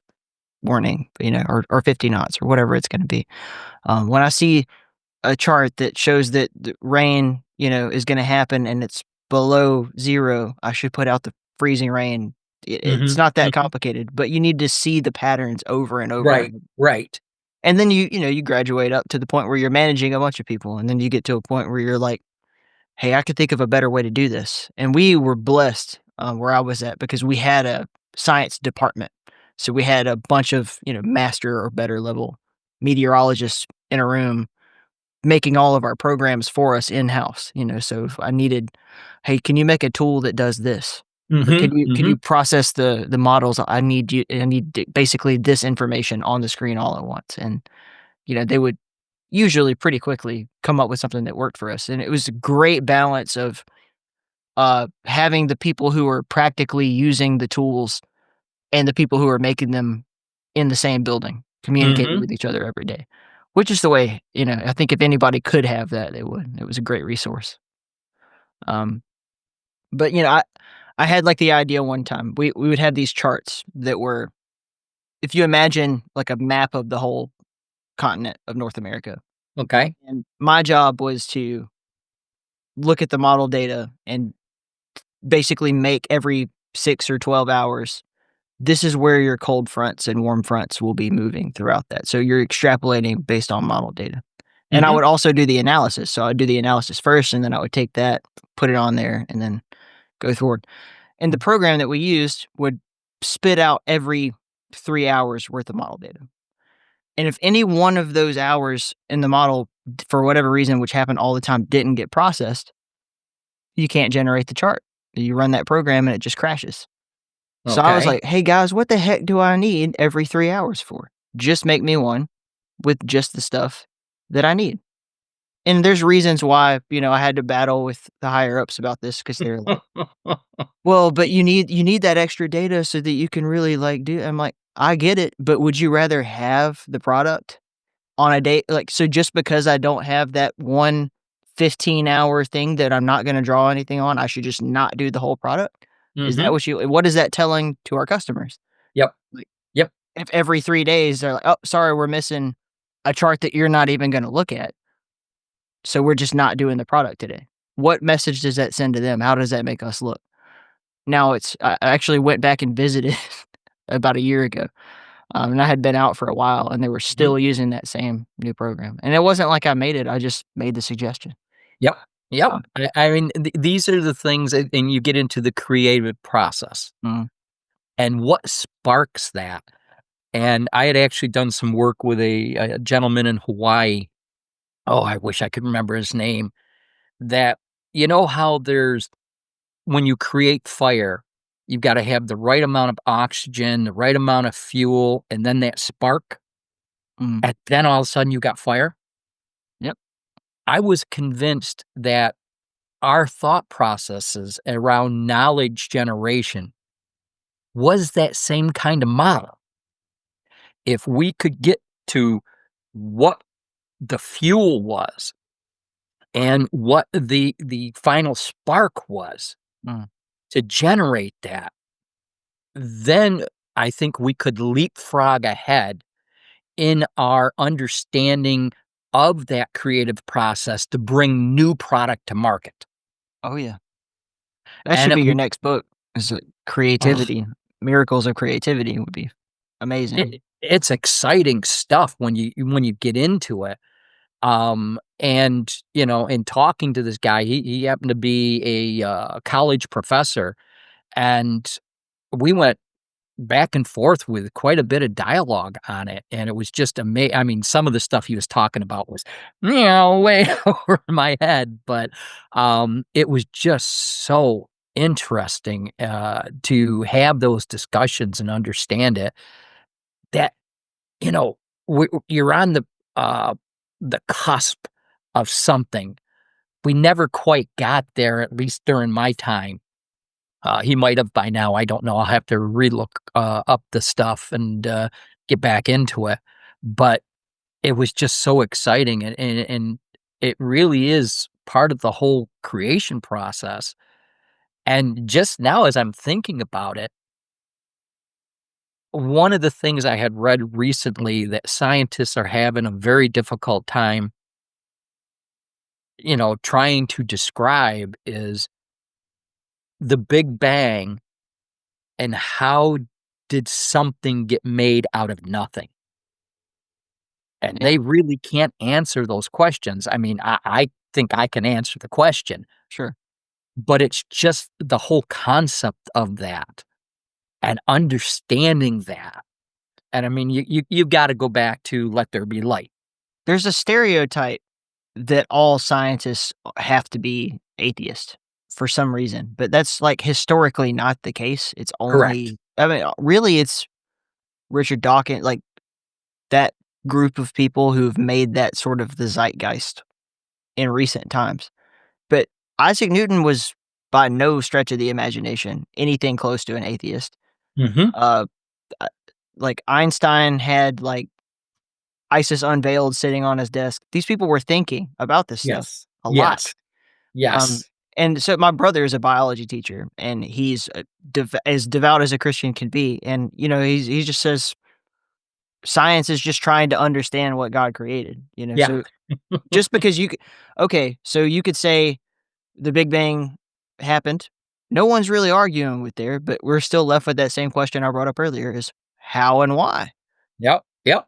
For what reason? How did it? And if a scientist can figure that out, that doesn't disprove that there was a divine intelligence that we don't understand involved Nope. in it. And there's Nope. also this stereotype a lot of people have that they imagine when you use the word God, they think you believe there's a man with a beard flying on a cloud, and that's okay if that's how you see it.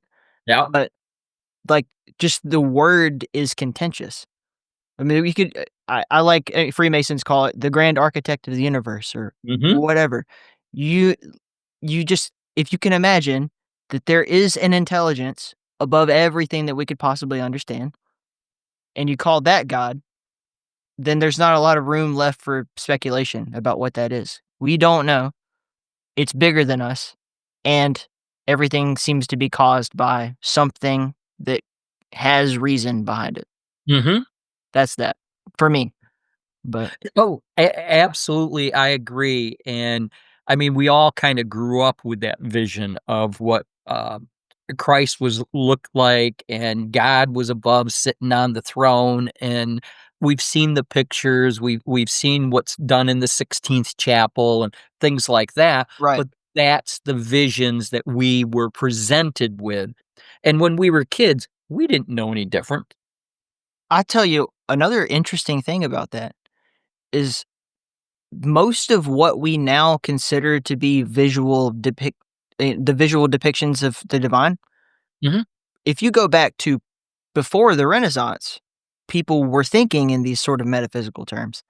And then in the Renaissance, all of these painters, no problem with them. I'm just saying, like Michelangelo and Da Vinci, and they gave these things visual depictions, and now that's how people still think of them, based on Yes. something that Yes. happened 1,500 years after the fact, in many Yep. cases, maybe more. Um, so that's like always something that I'm constantly kind of wrestling with is like just because you have this analytical overlay that was created by some other person, that doesn't necessarily mean that's what it is. Um, all the time. Yeah, I'm smiling only because you've also just described Mm. what is happening out there in what I call the battle of good and evil. Mm. You see that in the media.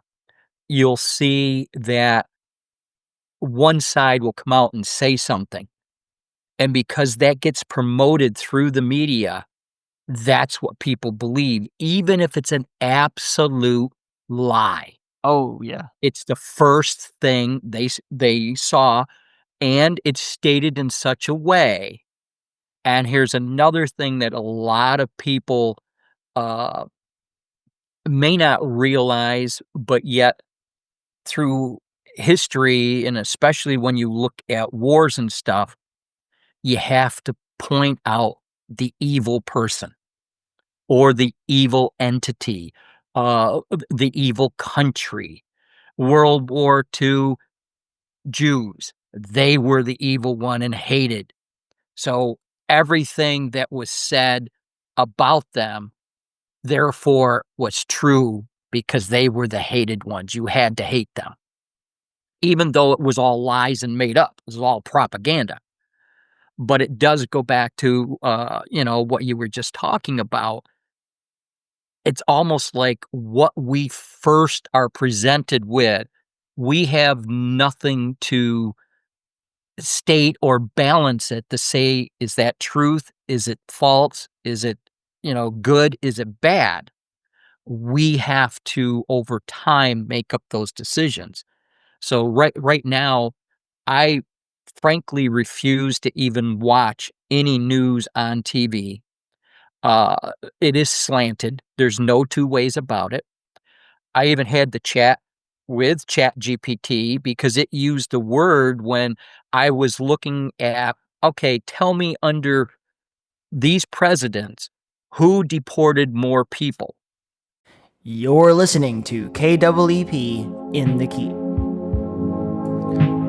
If you love this show and you love supporting indie video games, please take a moment to check out In the Keep's upcoming Stellar Valkyrie.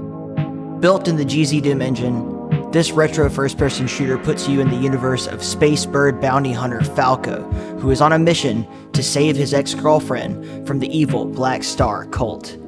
Just type birdgame.space, that's BIRD game.space into your browser. Hit enter, smash the wishlist button, and stay tuned.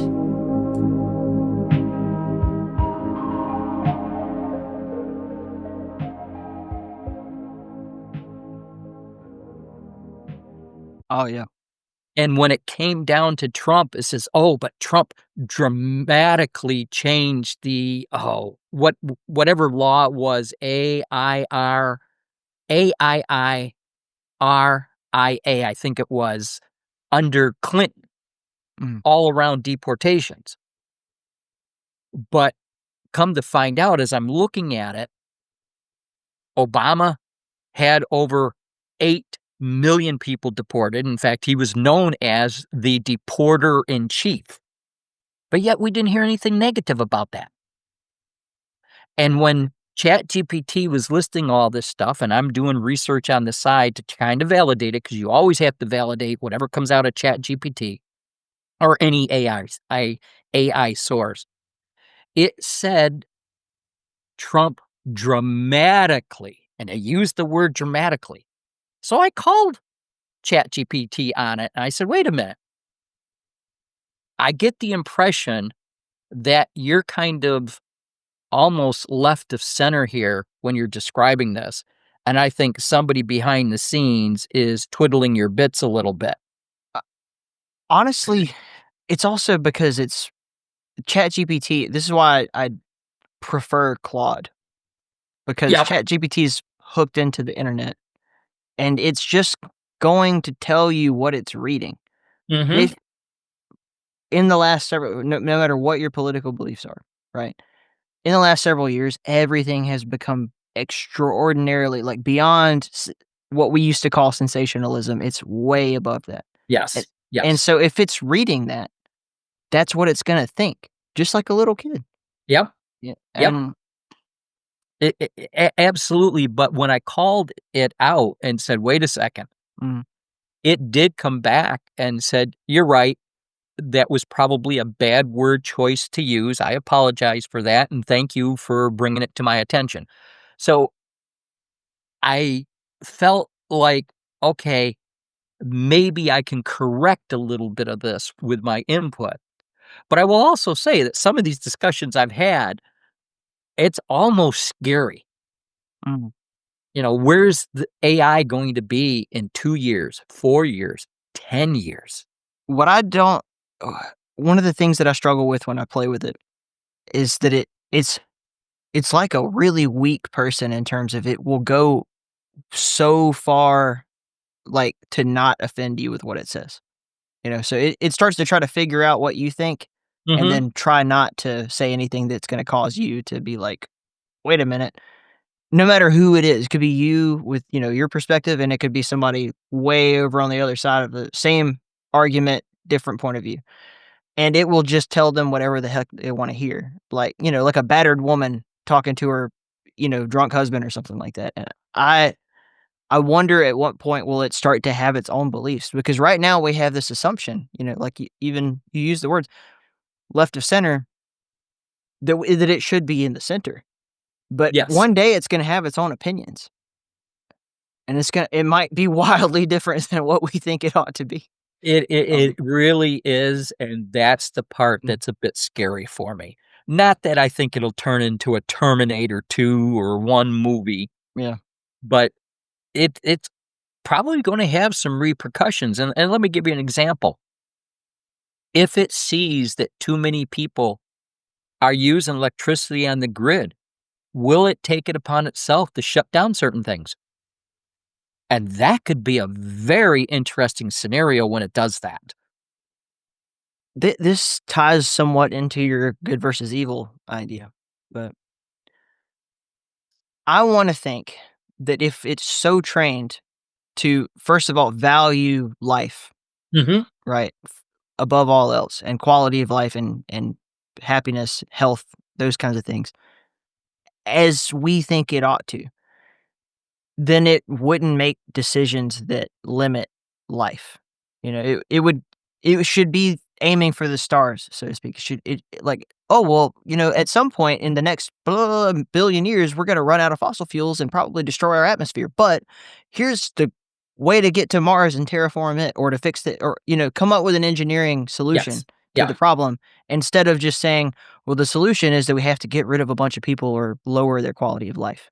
Yeah. Which is the kinds of decisions that get made by evil people Yes. in historical terms. I mean, Yep. you got somebody who's like, "I have a solution that works for everybody, and it's gonna be hard, but we're gonna get there, and it'll be great once we figure this out." Your Moses type people. Mhm. Then you have your Joseph Stalin type people who are like, "Well, we're gonna have to, probably starve out the Poles if we wanna make it through the winter, and that's okay because we don't care about them." Yeah. Yeah. Yeah. Yep. No, it's interesting the times we live in, and I've got grandkids ranging from the oldest will be 18 in October, all the way down to 7. Right. I'm excited for their future, but I'm also a bit concerned for their future. We do need A, to get back to God. There's no 2 ways in my mind anyways about that. We need because that provided us with a foundation, a footing, and we base so much of everything that was out there around it based upon that belief. We've lost it, in my opinion. We've lost it, and so many decisions are made that, okay, and we'll go to COVID. Oh, we've gotta have a cure, and we didn't care, we needed to rush it out, so they rushed out all this stuff, and now there's all kinds of complications to it. Mm. Had we said, "Wait a second, let's treat this a little bit more like we treated the mumps and the measles." I don't know about, Tyler, when you grew up, but where I grew up, if one of the neighbor kids got measles, all the parents said, "Send your kids over there." Yeah, let them all get it so they don't get it later in life. Yeah. Exactly. And we came out A-okay.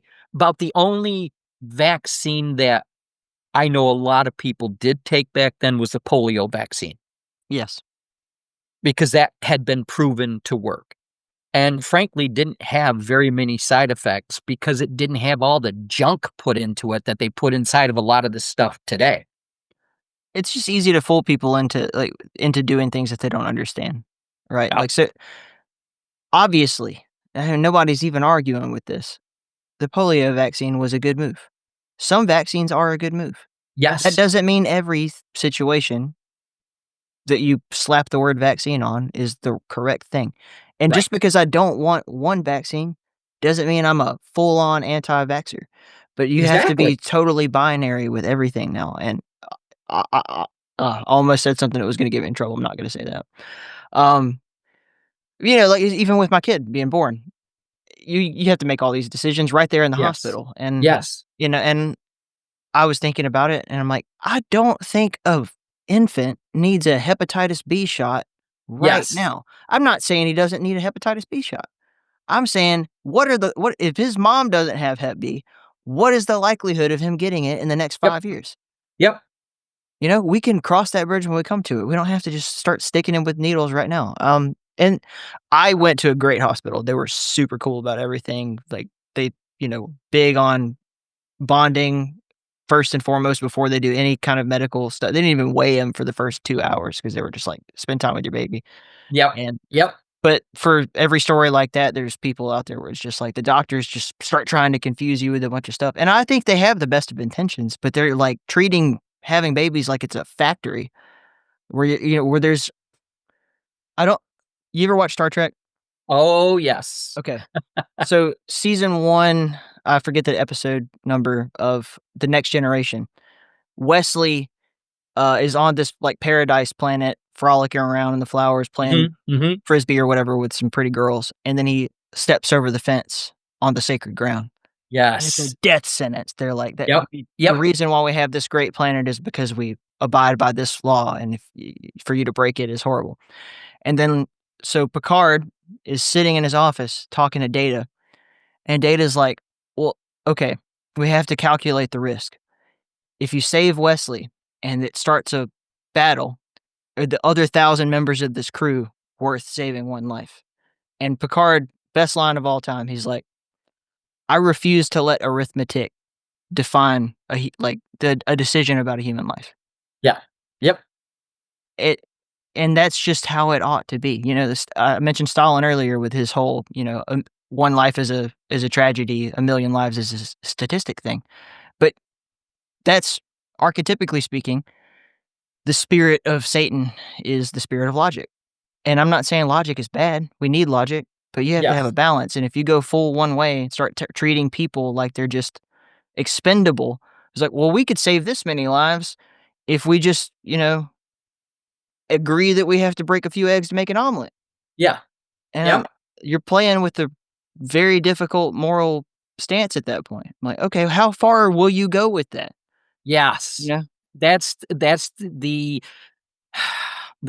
tragedy of that kind of thinking, and the logical ends to things is Sure. how far do you let it go? Sure. Lucifer means the light bringer. Like the serpent in the Garden of Eden, tempting people into eating from the tree of knowledge. Yes. Ignorance can be bliss and all that. And there's nothing wrong with wanting to aspire to greater knowledge, but there is something wrong with using logic. Most psychopaths are geniuses. Oh, absolutely, and Mo there's a yeah, fine line between genius and, there being a little off your rocker. there is no statistical correlation between intelligence and morality at all. Like, if anything, it's slanted towards the smarter you are, the easier it is to trick yourself into thinking that you're smart enough to make decisions that are Yep. bigger than the big man upstairs. Like, that's tragic, and we just can't let that run our world. No, no, and I'm gonna have to have you break again as you see me doing this. My dog is now starting to act up. I'm just gonna shoo her out the door. Yes, sir. Yeah, we got the dog taken care of. Cool. Yeah. Um, uh, It's interesting, Tyler, when we start talking about logic, I had done a lot of studying during COVID on different things for different reasons. Mhm. And one of them was on, gun laws and on, all right, how many deaths are caused by guns because the guns are these bad, evil things. And, I had read something that says, we'll see how evil guns are. And this person took and loaded their gun and left it on the kitchen table. After a week, nothing happened. It was still there. 2 weeks, a month. After several months, nothing happened. Conclusion was guns aren't evil. But the person with the gun could have evil intent, or there could be accidental things happen because of it. Sure. So I decided to go. I'd heard enough online. And of course, here in New York, there's always something going on. I got to pass another law about gun control, et cetera, et cetera. And some of the gun control laws right now that we have are against the Constitution. Lawyers will tell you and point to where it's against the Constitution, but nobody has taken it to the Supreme Court to get it overturned. Mhm. And they make these laws knowing that it may take 5 or 10 years before it gets overturned. But in the meantime, they've already stopped a lot of stuff from, in their mind, from happening, et cetera. Right. So I decided, all right, let me go look at the FBI data and let me see what the FBI data says about this, because politicians should know what the FBI data is saying, especially if they're going to get up in front of a crowd and bang their fist and say, we got to have gun control because of X. They always pointed to the accidental shootings, for example. Oh, there was a new one. Or mass shootings. You got a crazy person mass shooting. Well, as I got to look at this, I found a lot of strange things. Maybe strange is the wrong word, but a lot of interesting things happening with the data. One was mass shootings used to be something around 6 or 8 or more people killed. Mm. Now it's down to 2. So they've changed what they rate. The other thing I began to notice is, well, there seemed to be something like 70 to 90,000 people killed by guns every year in the US. All right, I thought that's quite a bit, but let me dig into the data. Almost 71% was suicide.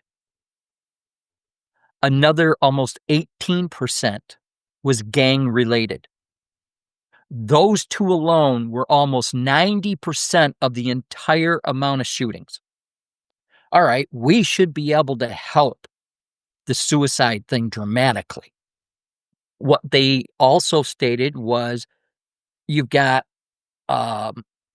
military folks were very high on the list, both ex-military and current military, very, very high on the list of suicides. Extraordinarily high. Yeah. Yes. First responders, doctors, lawyers. They went through the whole thing of all the different categories. And I said, we should be able to do something about this. And then I looked at, all right, 18% or almost 18% was gang related. We know where those gangs are. Mhm. If we wanted to, we should be able to stop that. That takes care of almost 90% of this if we would just do something about it. So then I looked at, all right, what is the remainder? Well, you've got those that are done by police officers or military in the role of their job. Those shootings were calculated in there. Then you get down to accidental ones and another category called miscellaneous, which I said, okay, how can there be miscellaneous here? But there is. And when I looked at the accidental shootings, it was down around 4,000 to 5,000 a year. That's still a lot, but it's less than accidental drownings. And I said, well, wait a minute here. If you're going to go out and pound your fist and say we need to do this to save a child's life, don't all those other lives matter too? If Why you can't we do something about that? if you applied the same logic that gets applied to guns as is applied to cars, no one would have a car. Mm-hmm.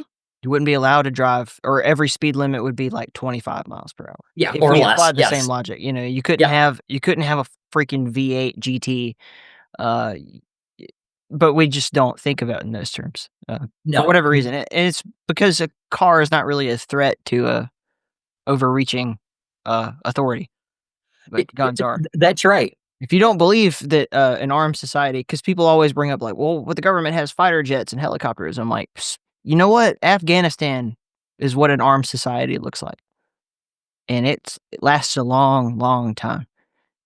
Good luck going into the Appalachian Mountains and removing those people. Yeah, exactly. And I was reminded of, I can't think of the general's name, but during World War II on the attack on Pearl Harbor, Mm. they asked this Japanese general, why didn't you go further and come into the country and do that? You people have too many guns. That was the response. Imagine if we applied the same logic about gun control to pharmaceutical drugs. Oh, Like it's perfectly okay legally to keep prescribing people oxycodone, yeah. and despite all of the negative like of the vast majority of gang related gun violence has to do with trafficking drugs, by the Mhm. way. But if we apply the same amount of like caring about the statistics to that, then you just wouldn't be allowed to have it. Go to Yeah. like I've lived there. Go to Europe, you cannot get that stuff unless you have it like trafficked from the United States. A doctor will not just give you oxycodone when you have a Right. toothache. Yep. But here it's like, oh well, you're in pain. Here you go, Yep. and they're making And money then from it.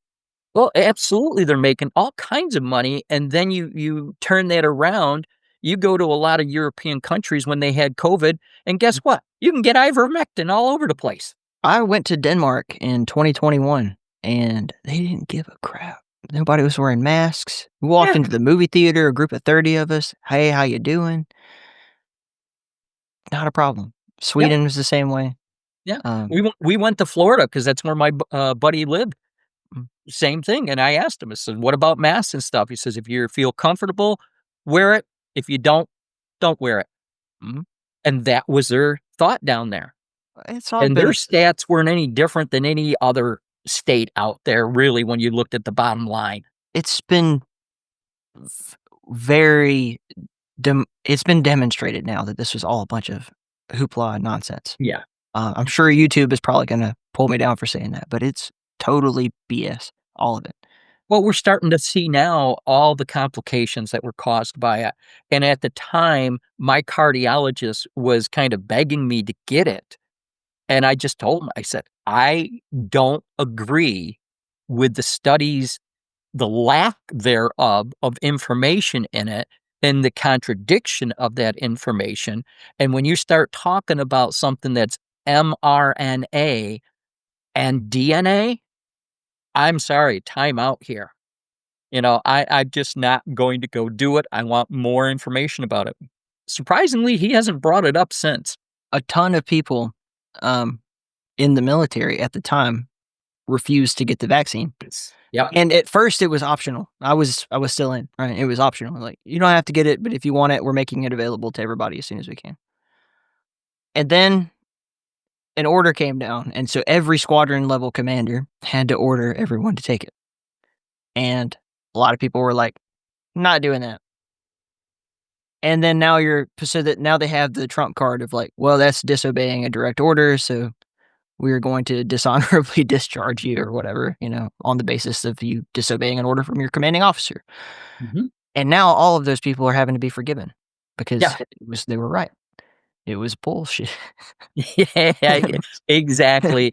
All we really wanted was more information, and they needed more study to get that information. Only these companies refused to do it because I'll say it. I think a lot of it was driven by the bottom line. They I just wanted the money. I just don't want to be told what to do.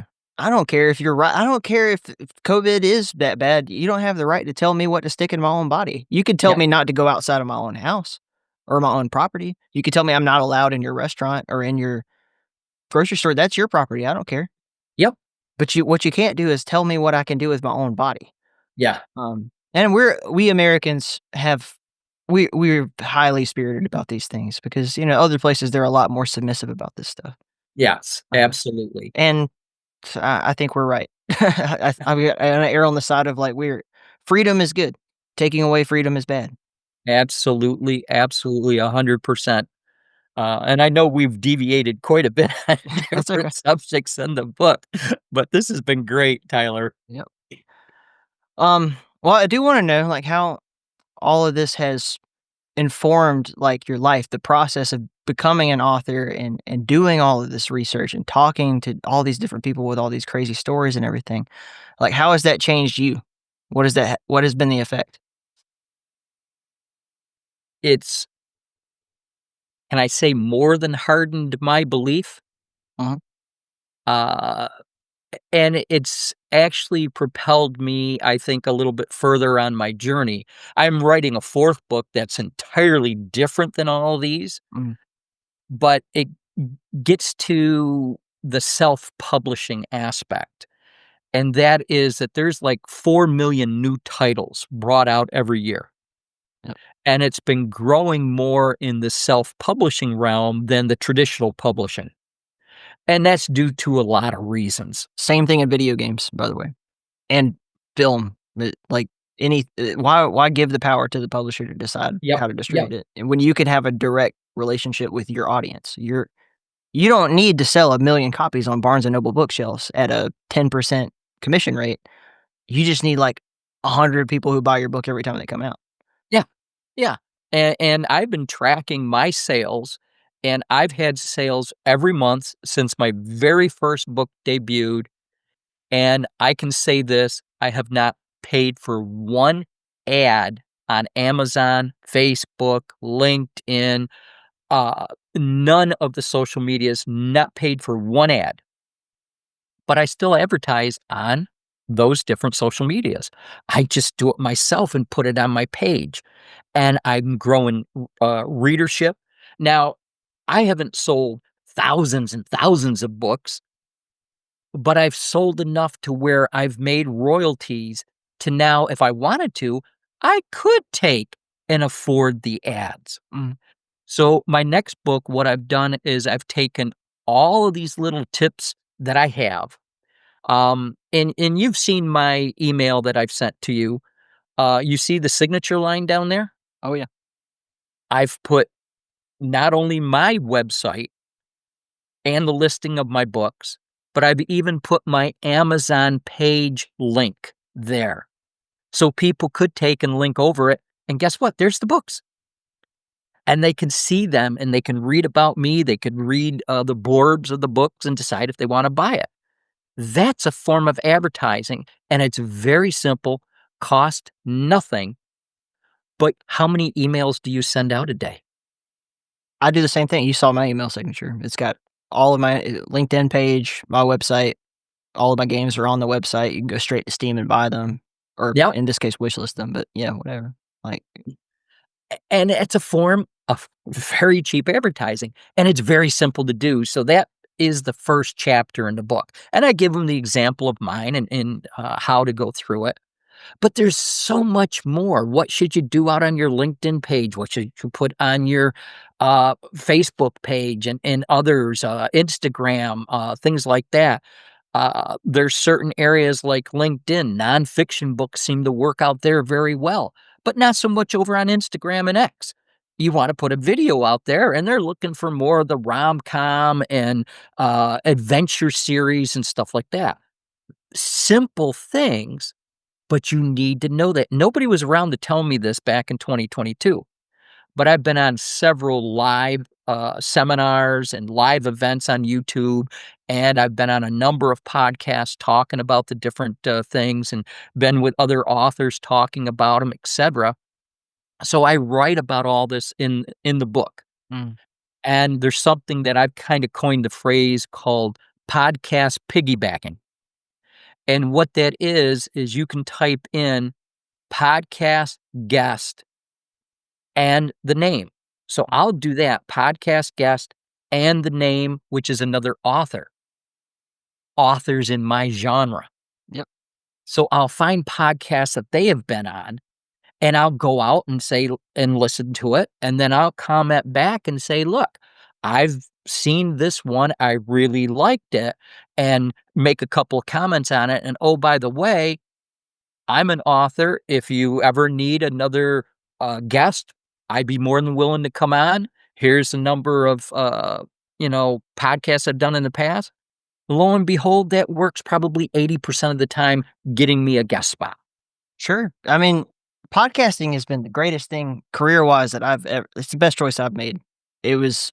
I always wanted to have a podcast ever since I started listening to, like Mark Maron and Joe Rogan and all that stuff back Oh, when I yeah. was a teenager. And I was like, that's the way to do it.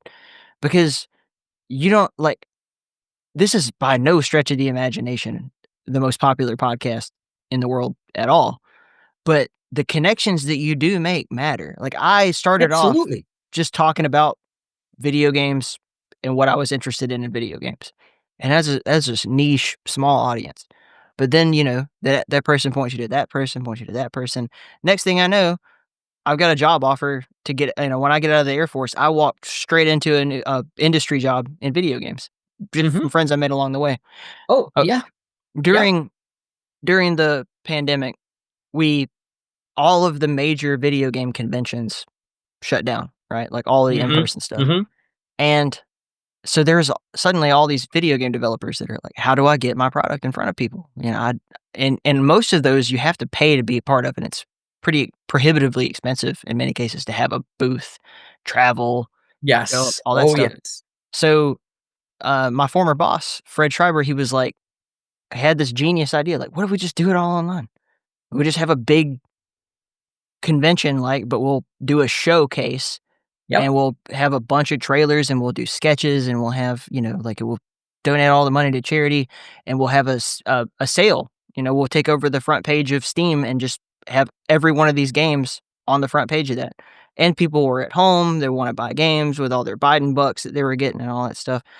And we did great. And then I had so many of these people write me, or tell me whatever. Before this event came along, it was called Realms Deep, by the way. Before this event came along, I had no way of reaching a large audience. And because you guys did this, I have 10,000 wish lists for my game on Steam, or I made this many sales and I met so many great people. And more than any of the sales figures matter to me, it's that a lot of these people did not know each other because they lived in different parts of the world. They're all, even on the internet, compartmentalized into their own groups. But then you get them all together, even in just a Discord page or something where they're showing off what they're making. And then they're like, oh, somebody else is doing something really similar to me. And now a lot of those people work for each other, with each other, Yes. making new projects Yes. together. Yep. And then with the economy crashing, at least in the world of entertainment, after COVID ended, a lot of people lost their jobs because it was like people aren't buying games the way they were. And also we kind of got out of hand and overreaching with how much money we're going to invest in a lot of this stuff. So there was 80% of the industry got laid off. And all of those same people are like, I'll just go start my own company. Yep. Like, why not? And that's what, that's where I'm at. Absolutely. There's the entrepreneurial spirit had definitely increased after COVID because they saw, what do I got to lose? Mhm. And to me, I thought that was one of the major pluses that came out of that time. People were tired of being kept, being told what to do, being kept inside their house. They were going to chart their own future. Oh, yeah. And a lot of And- people realized how much they hated their job, so they didn't have to go anymore. Like, man, Yeah, definitely true. like, why do I even need to be there if I could do this from the computer? And I Yeah. could, in my case, like, I can be here with my son for the, until he goes to school or whatever, involved in his daily life. Why would I sacrifice 40 hours a week plus travel of that if I don't have to? Exactly. I hate to do this to you again, Tyler, he's now, or she is now scratching at my door. That's okay. Let's go ahead and wrap up for the day. Make sure people know they can go to your website, kevin-hall.com, right? And all your That books is are in there. correct. That Grab, is correct, yes. it's all in bookstores, Amazon. Signs, The Veil is Thinner Than We Imagine. Grab that. I'm going to be grabbing a copy. So thank you for your time. Thank you for everything, just for your thoughts, your wisdom. And let me know when your next book comes out. We'll do another episode and follow up. That sounds fabulous, Tyler, and thank you very much for having me on the show today. Yes, sir. Go take care of your dog. I definitely will. God bless.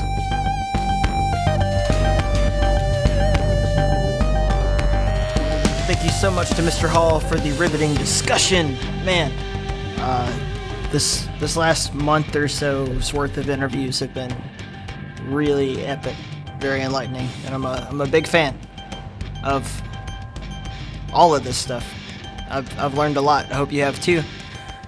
Make sure you're joining us in the conversation, whether that be leaving a comments or joining the Discord, discord.inthekeep.com. We have all kinds of crazy conversation going on there about whatever you might think about what we say on the show, or even just gaming, whatever. I don't know.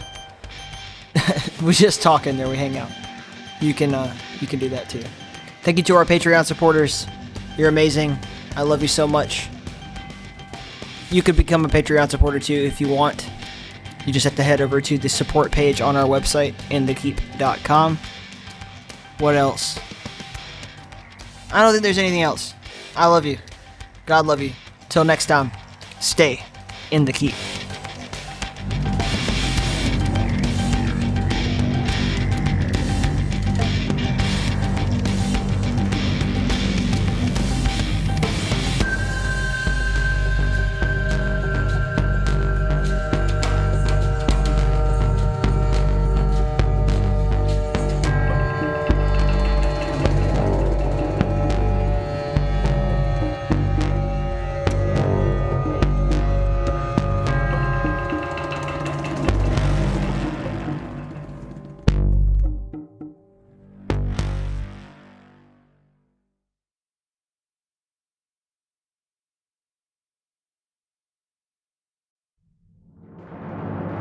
Let's take a moment to talk about Appalachia TCG. Whether you're searching for sports cards, Magic the Gathering, Flesh and Blood, Pokemon, or Yu-Gi-Oh!, they can offer you an extensive selection to suit every collector and competitor. As an official reseller, they are committed to providing authentic booster packs, singles, accessories, and rare finds that set them apart from competitors. They buy and sell lots of trading cards and toys, but their special is the Flesh and Blood trading card game, and they run official events, pre-releases, and more. Along with their ever-growing community, Appalachia TCG is the premium spot for trading, buying, and selling cards. I know what you're thinking, but I don't live in Eastern Kentucky. Well, that's the best part. You can shop online and in person. There is the official TCG player shop, eBay store, and online shop. Head on over to AppalachiaTCG.com. That's AppalachiaTCG.com. Tell them In the Keep sent you.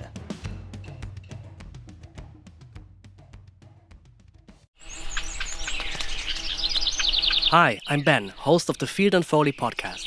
Every episode I sit down with incredible guests. Not just sound designers, field recorders, or musicians, but experts in everything about audio. We explore the creative process behind the sounds that shape our favorite games, films, and experiences. Whether you're an audio professional or just someone who loves great sound, Field and Foley offers deep dives, behind-the-scenes stories, and insights you won't hear anywhere else.